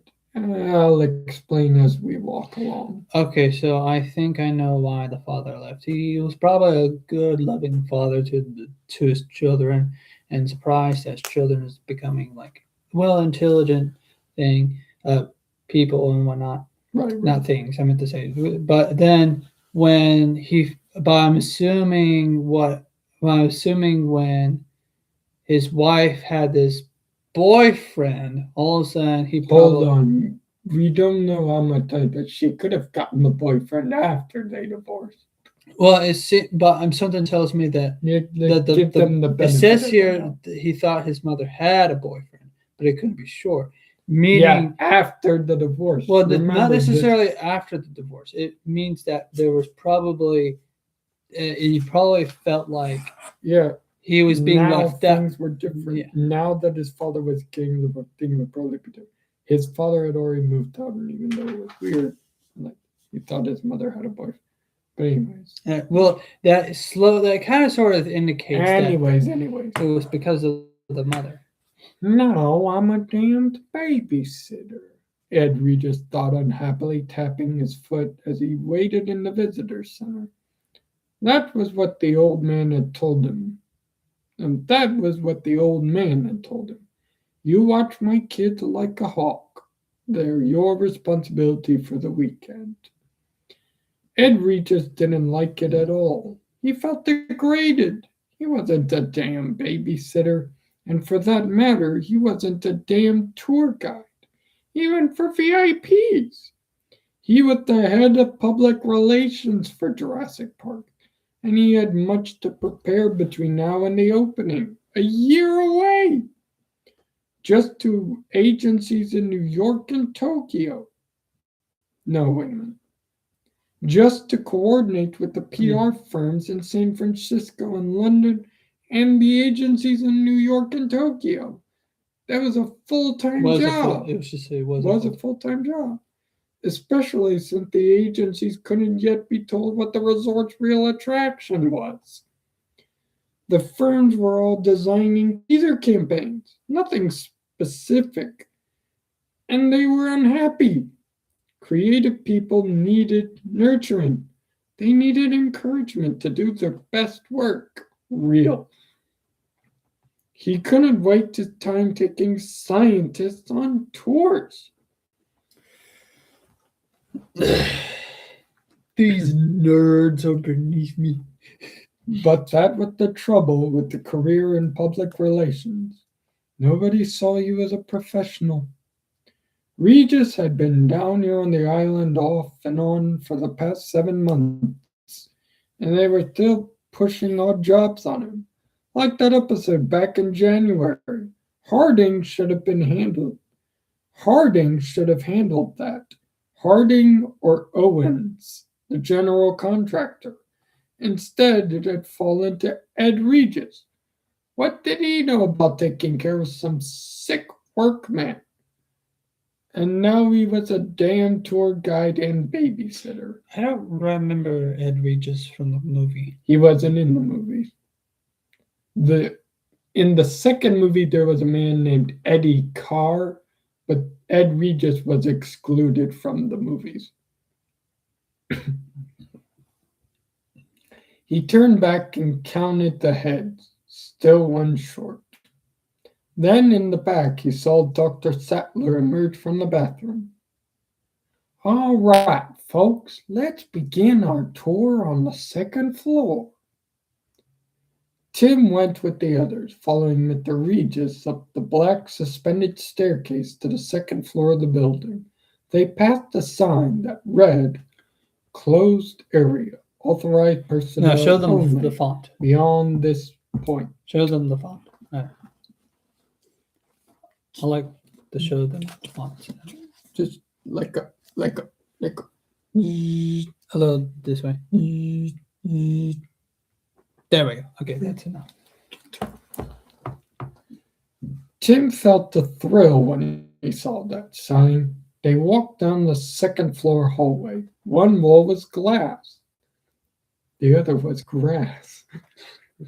One wall was glass, looking out onto a balcony with palm trees in the light mist. On the other wall were stenciled doors, like offices, park warden, guest services, general manager. Halfway down the corridor, they came to a glass partition marked with another sign. And then show them this one. Biohazard! Dun, dun, dun, dun. Dun, dun, dun, dun. Underneath were No, read the biohazard sign. biohazard. Caution, biological hazard. This laboratory conforms to USGP4 /EK3. EK3 Genetic. genetic protocols. Underneath were more signs. Red flag! Caution. Red flag! Teratogenic substances. Pregnant women avoid exposure Oh! to this area. Danger, radioactive isotopes in use. Carcinogenic potential. Red flag! Red flag! Hey Tim, here's another red flag! Tim grew more excited all the time. Teratogenic substances, things that made monsters. Monsters! Real monsters! I know I'm going to give Tim the Joey Wheeler voice. Real monsters. You Can I pick it up from over here? No. Okay. You read an entire thing. It gave him a thrill, and he was disappointed to hear Ed Regis say, Never mind the signs. They're just up for legal reason. I can assure you everything is perfectly safe. He led them through the door. There was a guard on the other side. Ed Regis turned to the group. You may have noticed that we have a minimum of personnel on the island. We can run this resort with a total of 20 people. Red flag! Of course, we'll have more when we have guests here, but at the moment there's only 20. Here's our control room. The entire park is controlled from here. They paused before windows and peered into a darkened room that looked like a small version of mission control. Mission control. There was a vertical glass see-through map of the park, and facing it, a bank of glowing computer consoles. Some of the screens displayed data.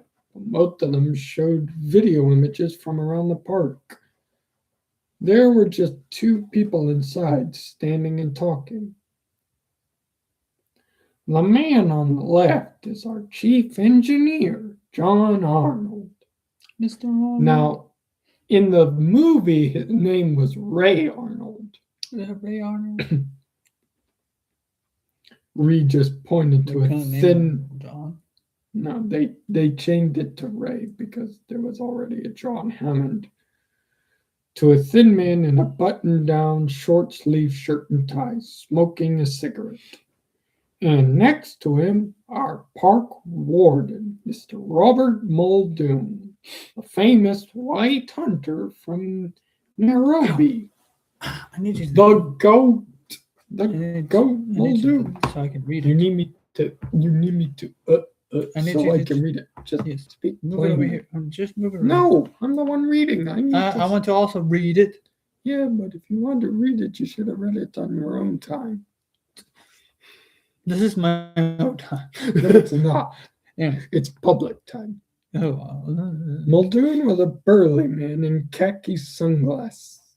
What? and khaki, comma. I didn't see the comma. That's why I went back and I was like, khaki sunglasses. What These the heck? sunglasses. I was like, what the heck? I could just imagine. I was about to be like, khaki sunglasses. Khaki sunglasses. What? And then I saw the comma and I was like, oh. This is Oh, why yes, I read. No, this is why I read. Because whenever I have to share with you, you cast the shadow. And I can't see shadow. Burly man in khaki, sunglasses dangling from his shirt pocket. He glanced out at the group, gave a brief nod, and turned back to the computer screens.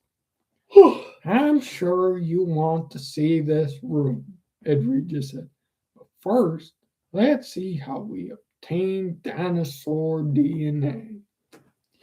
We just poke them. The sign on the door said extractions, and like all the other doors in the laboratory building, it opened with the security card. Ed Regis slipped the card in the slot, the light blinked, and the door opened. Yeah, I've got a key card. It's a strong one. Oh boy! Inside, Tim saw a small We got a room light. bathed in green light. 4 technicians in lab coats were peering into double-barreled stereo microscopes, or looking at images on high-resolution video screens. Anyways, what? We got a like, and we got a viewer by the looks of it. Hello, viewer. Welcome to our Jurassic Park read stream. Yeah, we'll take turns. We're currently taking turns reading Michael Crichton's Jurassic Park. Stay tuned in if you want to hear more. The room was filled with yellow stones. The stones were in glass shelves, in cardboard boxes, in large pull-out trays. Each stone was tagged and numbered in black ink. Regis introduced Henry Wu, a slender man in his 30s. Dr. Wu is our chief geneticist. I'll let him explain what we do here. Henry Wu smiled. At least I'll try, he said. Genetics is a bit complicated, but you're probably wondering where our dinosaur DNA comes from. It's crossed my mind, Grant said. As a matter of fact, Wu said, there are 2 possible sources. Your mother. Say goodbye to your kneecaps, chuckle face.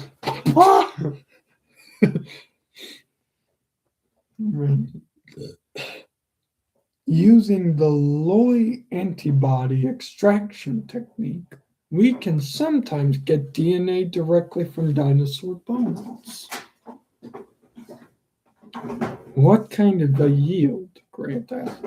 Well, most soluble protein is leached out during fossilization, but 20% of the proteins are still recoverable by grinding up the bones and using Loy's procedure, grinding up the bones to make our bread.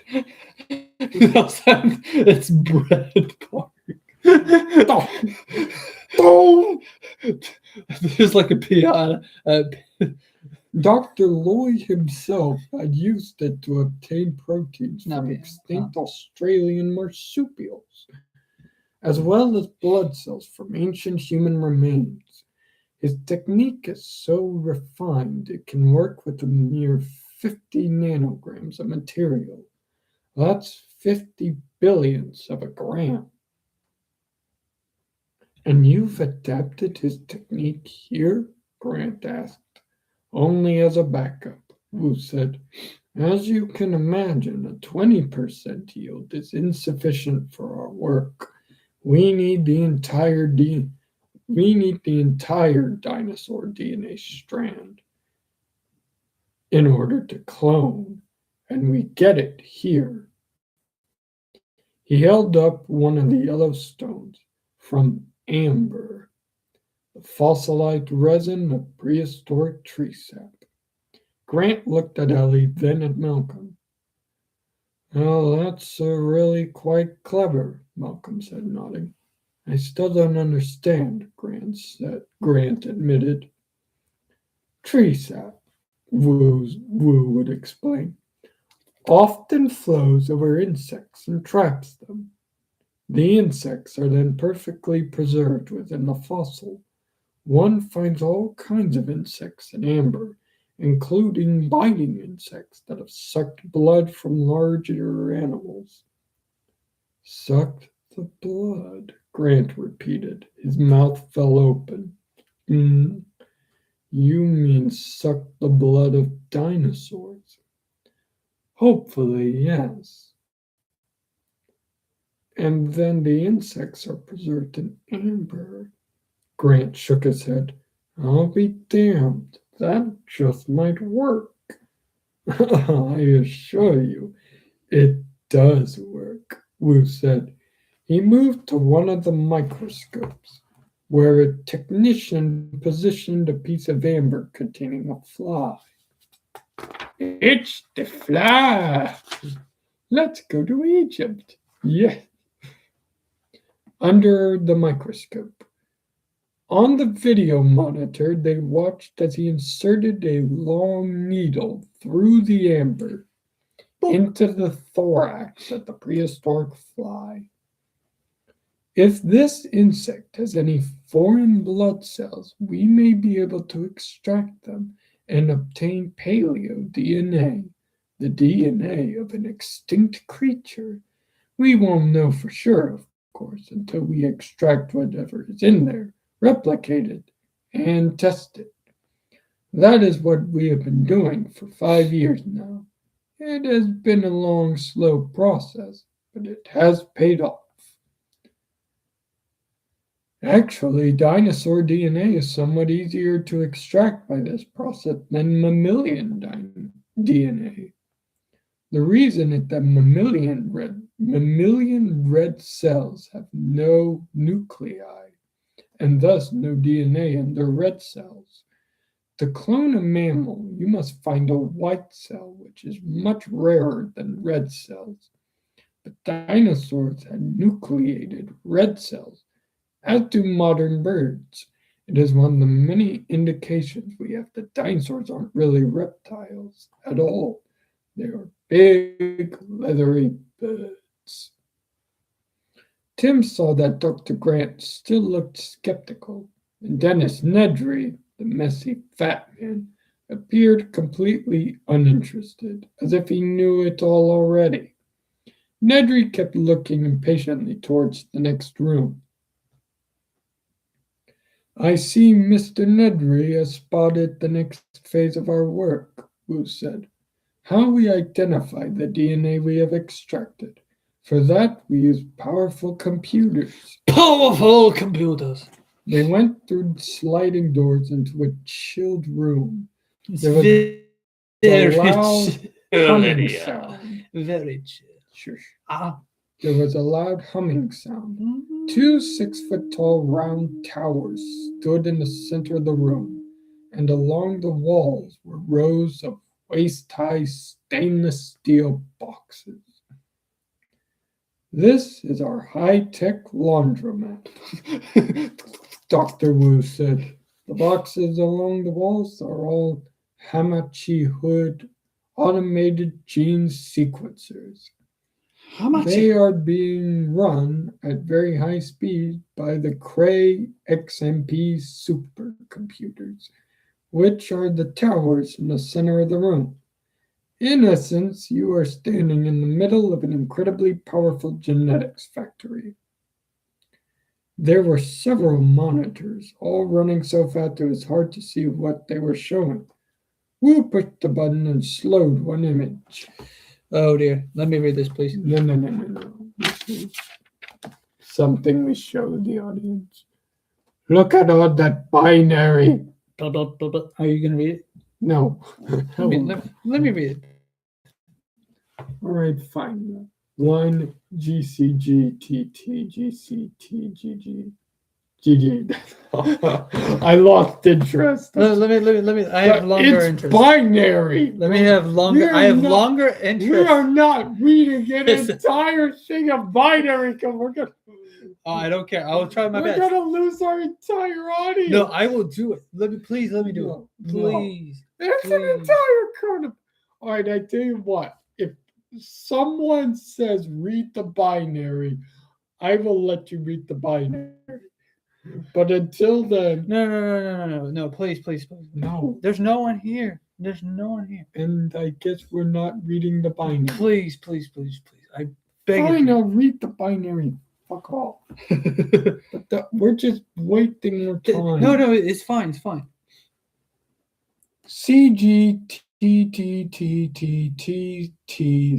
CGTTTTTCCA TAGGCTCCGC CCCCC TGACG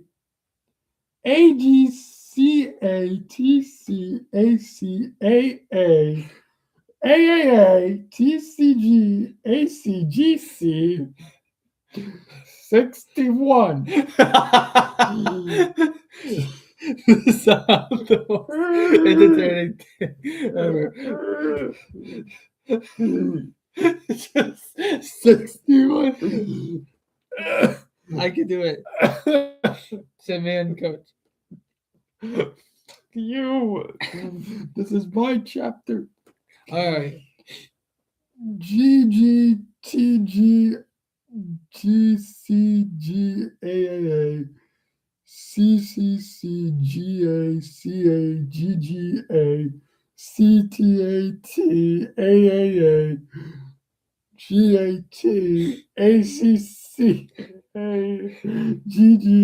GGCGTT TCCCCC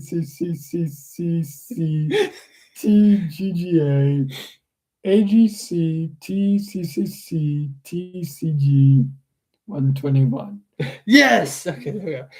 TGTT CCGACC CTG CCGCTTA CCGGA TACCT GTCCG CCTTT CTCCC TTCGG GAA GCG TGGC 181 TGC TCA CGC T GTA GG TA TCT CAG TT CGC. There's a faster way to read this. Just read the word as it is the word. The read the word as it is. Like just read this instead of reading each syllable. You just pretend it's a word and you just pronounce it how it's written.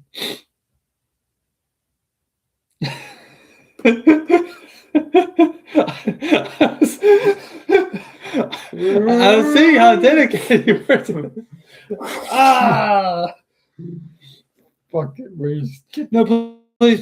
Skipping. No, We are skipping. please. At least Fuck. read it as words. We are skipping. Read it as words.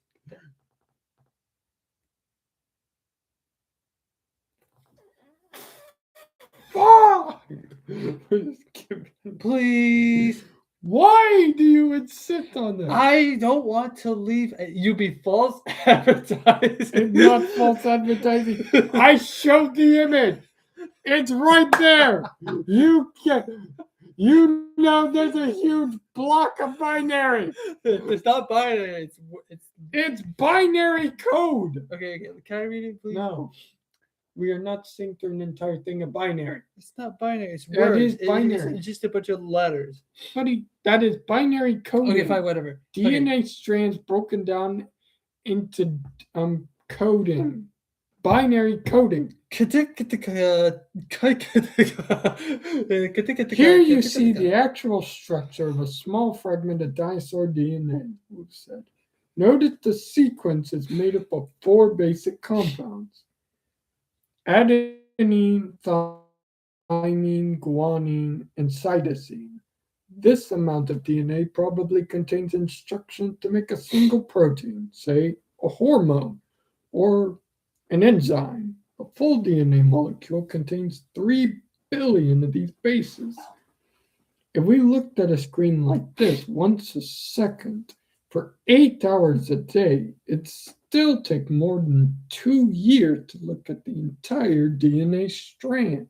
Okay, It's that long.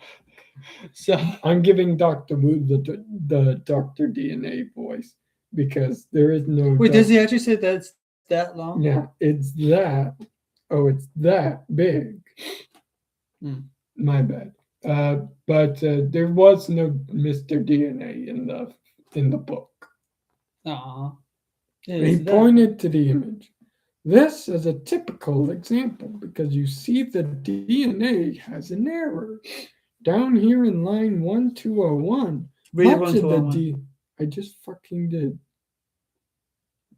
No, you read these lines, but not 1201. Much of the DNA we extract is fragmented or incomplete. Oh, I see it. Yeah. So the first thing we have to do is repair it, or rather, the computer has to. It'll cut the DNA using what are called restriction enzymes. The computer will select a variety of enzymes that might do the job. Oh no. Okay. I'm just gonna show you. I'm not gonna make you read any of that. I'm just gonna show off the DNA strand enzymes. I might in a The separate. code. I might in a separate street.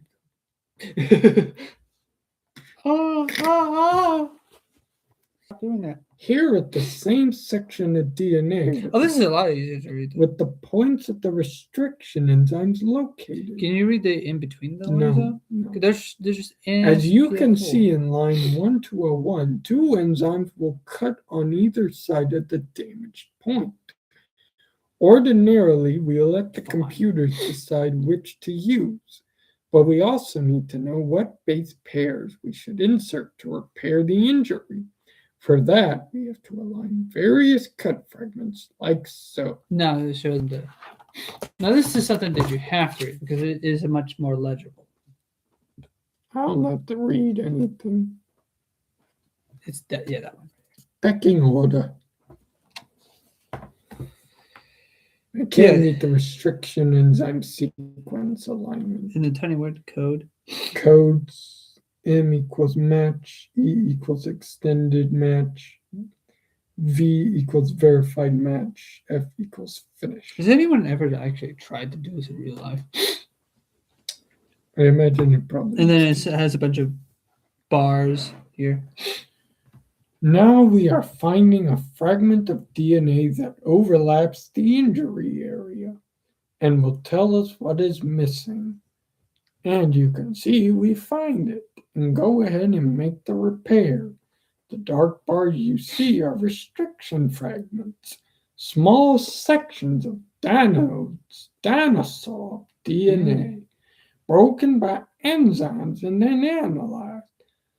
Now you see it sounds like Victor though. No, I'm doing the Mr. DNA voice from the movie. Yeah, but now it sounds like Victor. Well, they have similar accents. The computer is now recombining them by searching for overlapping sections of code. It's a little bit like putting a puzzle together. The computer can do it very rapidly. And of course, it does the same thing. And here at the revised DNA strand, repaired by the computer, the operation you witnessed would have taken months in a conventional lab. But we can do it in seconds. In seconds. Then are you working with the entire DNA strand? Grant asked. Oh no, Wu said. That's impossible. We've come a long way from the 60s when it took a whole laboratory 4 years to decode a screen like this. Now the computers can do it in a couple of hours. But even so, the DNA molecule is too big. We look only at the sections of the strand that differ from animal to animal, or from contemporary DNA. Only a few percent of the nucleotides differ from one species to the next. That's what we analyze, and it's still a big job. Dennis Nedry yawned. He'd long ago concluded that Engine must be doing something like this. A couple of years earlier, when Engine had hired Nedry to design the part control systems, one of the initial design parameters called for data records with 3 times 10 10 to the ninth fields.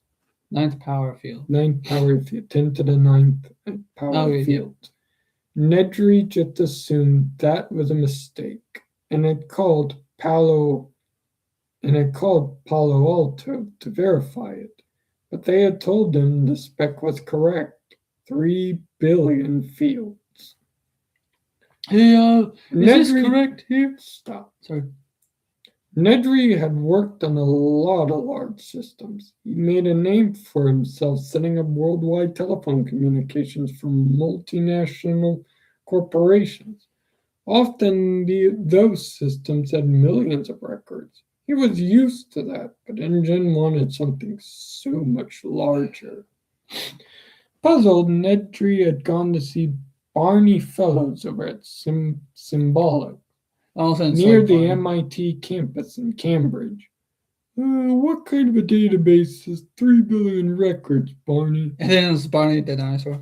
Right. No, I was thinking Barney 5 from Andy Griffith. Okay, fine. A mistake. A mistake, Barney said, laughing. They put in an extra 0 or 2. It's not a mistake. I checked. It's what they want. But that's crazy, Barney said. It's not workable, even if you had the fastest processors and blindingly fast algorithms. A search would still take days, maybe weeks. Yeah, Nedry said. And no, fortunately, I'm not being asked to do algorithms. I'm just being asked to reserve storage and memory for the overall systems.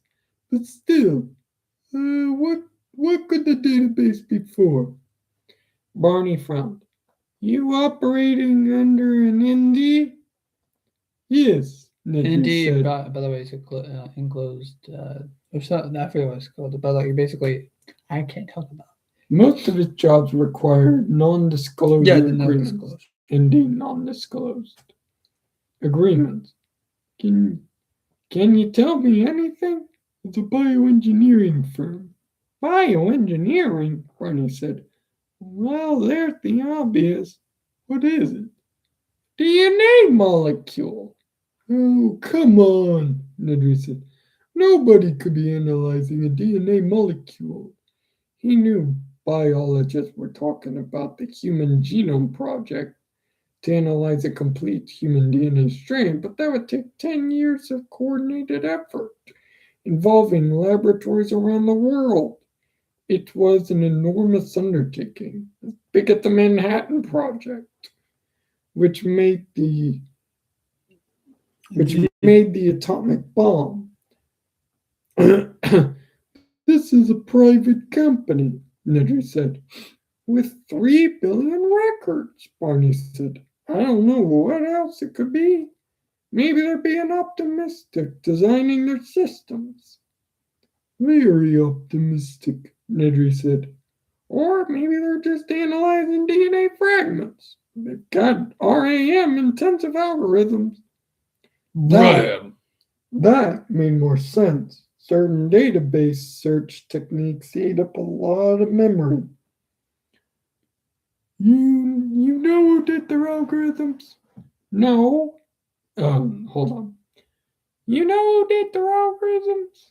No, Nedry said. This company is very secretive. Well, my guess is that they're doing something with DNA, Barney said. What's the system? Multi-XMP. Multi-XMP? You mean more than one crate? Wow. Barney was frowning now, thinking that one over. Can you tell me anything else? Sorry, Nedry said. I can't. And he had gone back and designed the control systems. It had taken him and his programming team more than a year. And it was especially difficult because the company wouldn't ever tell him what the subsystems were for. The instructions were simply design a module for record keeping or design a module for visual display. They gave him design parameters, but no details about use. He had been working in the dark, and now that the system was up and running, he wasn't surprised to learn that there were bugs. What did they expect? And they'd ordered him down here in a panic, all hot and bothered about his bugs. It was annoying, Nedry thought. Nedry turned back to the group as Grant asked, and once the computer has analyzed the DNA, how do you know what animal it encodes? We have two procedures, Wu said. The first is a phylogenetic mapping. DNA evolves over time. Like everything else in an organism, hands or feet or any other physical attribute. So we can take an unknown piece of DNA and determine roughly by computer where it fits in the evolutionary sequence. It's time consuming, but it can be done. And the other way, Wu shrugged. Just grow it and find out what it is, he said. That's what we usually do. I'll show you how that's accomplished. Tim felt a growing impatience as the tour continued. He liked technical things, but even so, he was losing interest. They came to the next door, which was marked fertilization. Dr. Wu unlocked the door with his security card, and they went inside. Tim saw still another room with technicians working in microscopes. In the back was a section entirely lit by blue ultraviolet light. Dr. Wu explained that their DNA work required the interruption of cellular mitosis at precise instants, and therefore they kept some of the most virulent poisons in the world. Helotoxins, colchicinoids, beta-alkaloids, he said, pointing to a series of syringes set out under the UV lights. Kill any living animal within a second or two. Tim would have liked to know. How many more pages are here? One. Two. Okay, we're gonna have to wrap this up after. Yeah, I know. Tim would have liked to know more about the poisons, but Dr. Wu droned on about unfertilized crocodile OVA and replacing the DNA, and then Professor Grant asked some complicated questions. To one side of the room were big tanks marked liquid nitrogen, or N2. Well, nitrogen. And there were big walk-in freezers with shelves of frozen embryos, each stored in a tiny silver foil wrapper. Lex was bored. Nedry was yawning, and even Dr. Sattler was losing interest. Tim was tired of looking at these complicated laboratories. He wanted to see the dinosaurs. And we all. The next room was labeled hatchery. It's a little warm and damp in here, Dr. Wu said. We keep it at 99 degrees Fahrenheit and a relative humidity of 100%. We also run a higher O2 concentration. It's up to 33%. Jurassic atmosphere, Grant said. So it's more of a ride, really, seeing never happened. They just straight up just walked out into these different rooms. Yeah. Yes, at least we presume so. If any of you feel faint, just tell me. Dr. Wu inserted a security card into the Faint. slot. I just said feel faint. Okay. And the outer door hissed open. Just a reminder, don't touch anything in this room. Some of the eggs are permeable to skin oils. And watch your heads. The sensors are always moving. He opened the inner door to the nursery and they went inside. Tim faced the vast open room, bathed in deep infrared light. The eggs lay on long tables, the pale outlines obscured by the hissing low mist that covered the tables. The eggs were all moving gently, rocking. Reptile eggs contain large amount of yolk, but no water at all. The embryos must extract water from the surrounding environment, hence the mist. Dr. Wu explained that each table contained 150 eggs and represented a new batch of DNA extractions. The batches were identified by numbers at each table. Stag 458/2 or Trike 390/4. Waist deep in the mist, the workers in the nursery moved from one egg to the next, plunging their hands into the mist, turning the eggs every hour. Every hour on the hour? And checking the temperatures with thermal sensors. The room was monitored by overhead TV cameras and motion sensors. An overhead thermal sensor moved from one egg to the next, touching each with a flexible wand, beeping and then going on.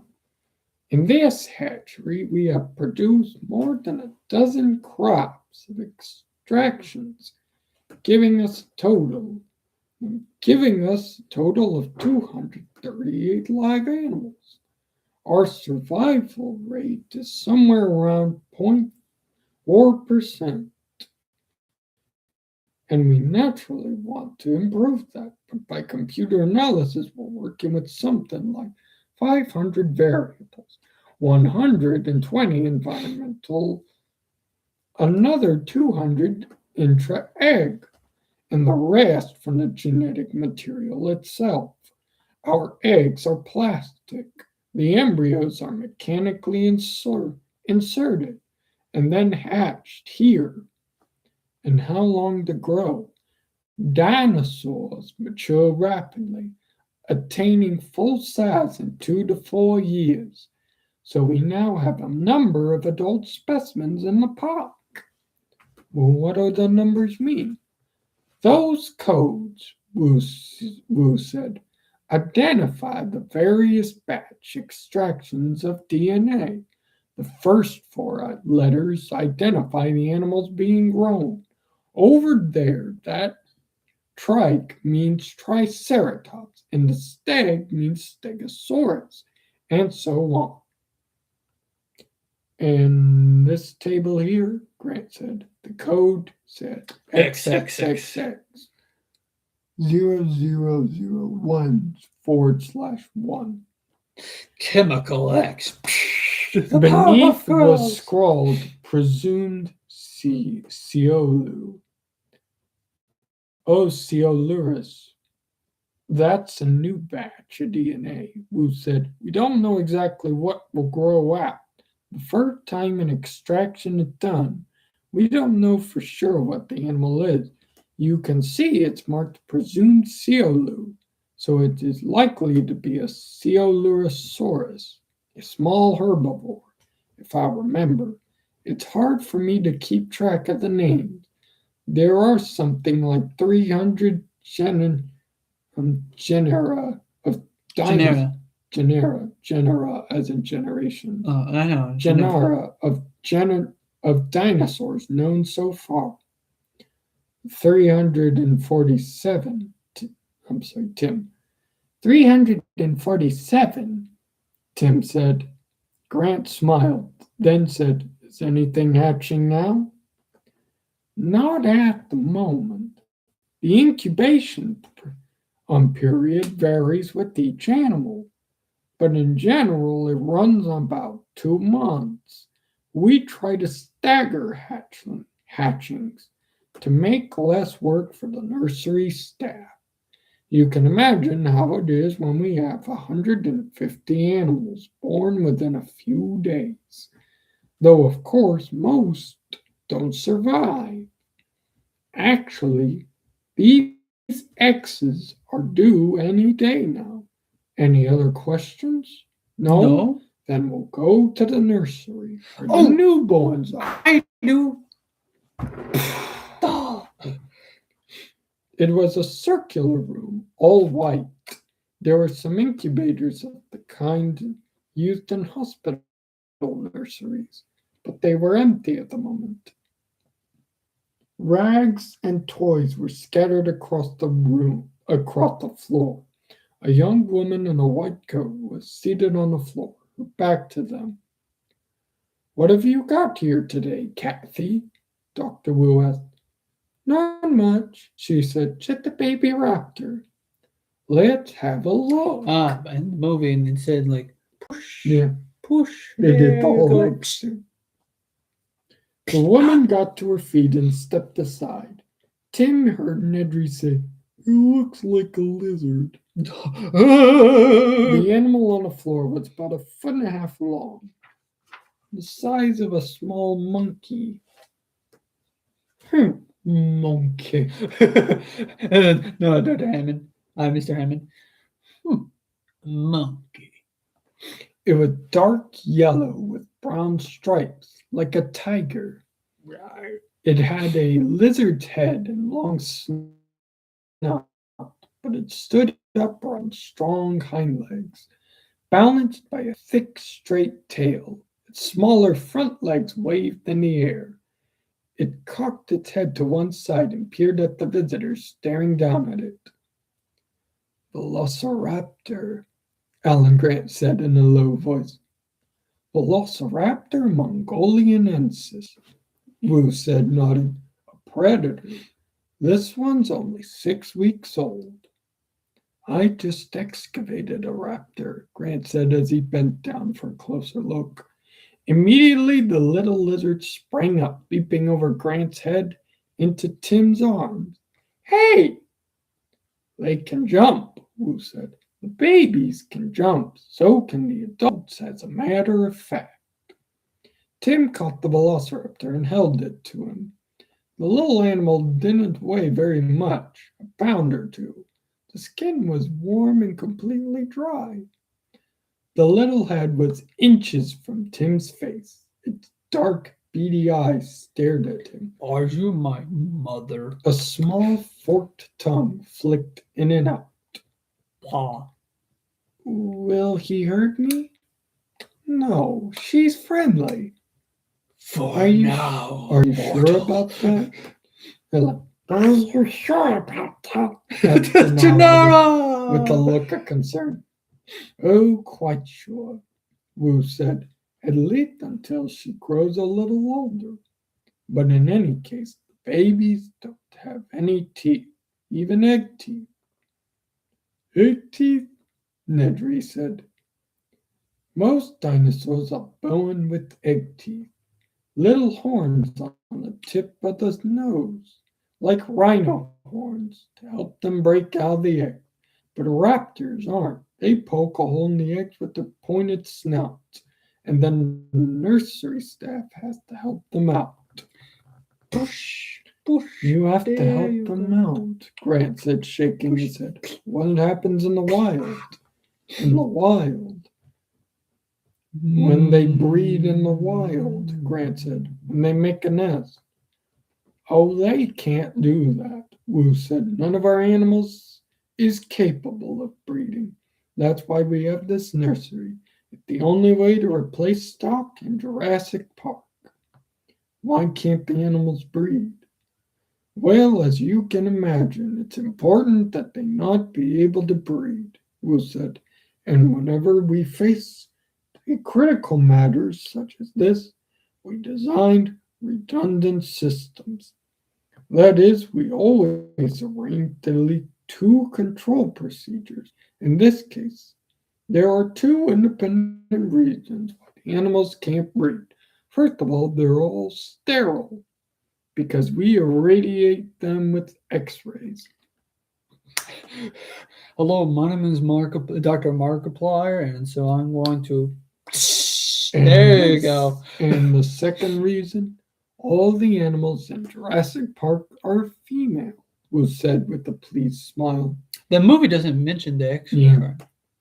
Malcolm said, I should like some clarification about this because it seemed to me that irradiation is fraught with uncertainty.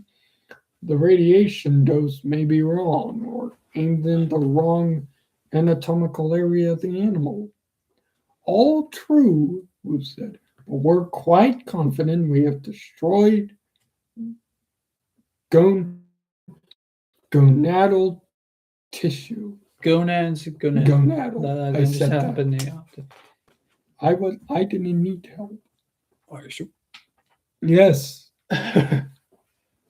What I'm struggling with is my voice is drying up. Do you want me to finish reading? No, I got it. And as for them all being female, Malcolm said, is that checked? Does anyone go out and lift up the dinosaur skirts to have a look? No, hold still, Madam Dinosaur. I mean, how does one determine the sex of a dinosaur anyway? Sex organs vary with the species. It's easy to tell on some, subtle on others. But to answer your question, the reason we know all the animals are female is that we literally make them that way. We control their chromosomes, and we control the intra-egg development environment. From a bioengineering standpoint, females are easier to breed. You probably know that all vertebrate embryos are inherently female. We all start life as females. It takes some kind of added effect, such as a hormone at the right moment during development, to transform the growing embryo into a male. This is actually true. But left to its own devices, the embryo will naturally become female. So our animals are all female. We tend to refer to some of them as males, such as the Tyrannosaurus rex. We all call it a him, but in fact, they're all female, and believe me, they can't breed. The little velociraptor sniffed at Tim and then rubbed her head against Tim's neck. Tim giggled. She wants you to feed her, Wu said. What does she eat? Mice, but she's just eaten, so we won't feed her again for a while. The little raptor leaned back, staring at Tim, and wiggled her forearms again in the air. Tim saw the small claws on the 3 fingers of each hand. Then the raptor burrowed her head against his neck again. Feed me, Tim. Grant came over and peered critically at the creature. He touched the tiny 3-clawed hand. He said to Tim, Do you mind? No. And Tim released the raptor into his hands. Grant flipped the animal onto its back, inspecting it. The little lizard wiggled and squirmed. Then he lifted the animal high to look at its profile, and it screamed shrilly. Well, she doesn't like that, Regis said. Doesn't like to be held away from body contact. The raptor was still screaming, but Grant paid no attention. Now he was squeezing the tail, feeling the bones. Regis said, Dr. Grant, if you please, I'm not hurting her. Dr. Grant, these creatures are not of our world. They come from a time when there were no human beings around to prod and poke them. I'm not prodding, and Dr. Grant, like all of a sudden he's like got Victor's gun. Hey, it's just a hand. Yeah. Put her down, Ed Regis said. But now, Regis was starting to get annoyed. Grant handed the animal back to Tim. It stopped squealing. Tim could feel its little heart beating rapidly against his chest. I'm sorry, Dr. Grant, Regis said, but these animals are delicate in infancy. We have lost several from a postnatal stress syndrome, which we believe is adrenocortically mediated. Sometimes they die Meditated, is it? mediated. Okay. Sometimes now I'm reading. Well, I'm reading from the side here. I'm sorry. Sometimes they die within 5 minutes. Oh. Tim petted the little raptor. It's okay, kid, he said. Everything's fine now. The heart was still beating rapidly. We feel it is important that the animals here be treated in the most humane manner. He just said, I promise you that you will have every opportunity to examine them later. But Grant couldn't stay away. He again moved toward the animal in Tim's arms, peering at it. The little velociraptor opened her jaws and hissed at Grant in a posture of sudden intense fury. Yeah, fascinating, Grant said. Can I stay and play with her? Tim said. Not right now, Ed Regis said, glancing at his watch. It's 3 o'clock, and it's a good time for a tour of the park itself, so you can see all the dinosaurs and the habitats we have designed for them. Tim released the velociraptor, which scampered across the room, grabbed a cloth rag, put it in her mouth, and tugged at the end with her tiny claws. The next chapter. Shall be control. Control. And from there we shall end this session. Oh my gosh! I should have looked ahead at how many pages were for that chapter, but it seems that this is the end of this stream. Well, if you enjoyed this stream, please let us know down below in the comments. And be sure that you go down to the description below. And down there, you can support us by leaving a like, or you can let us know how you feel by hitting the dislike button. It lets us know your feedback either way. But what would really help us out here on the Random Fandom is if you hit the subscribe button, share these videos with your friends, and go on next to the subscription button, tap that notification bell icon so that you can personalize your notifications so you won't miss a beat here on the Random Fandom with myself and Raven here as well. But until next time, everyone, cheers, much love as always. Tip of the hat to you all.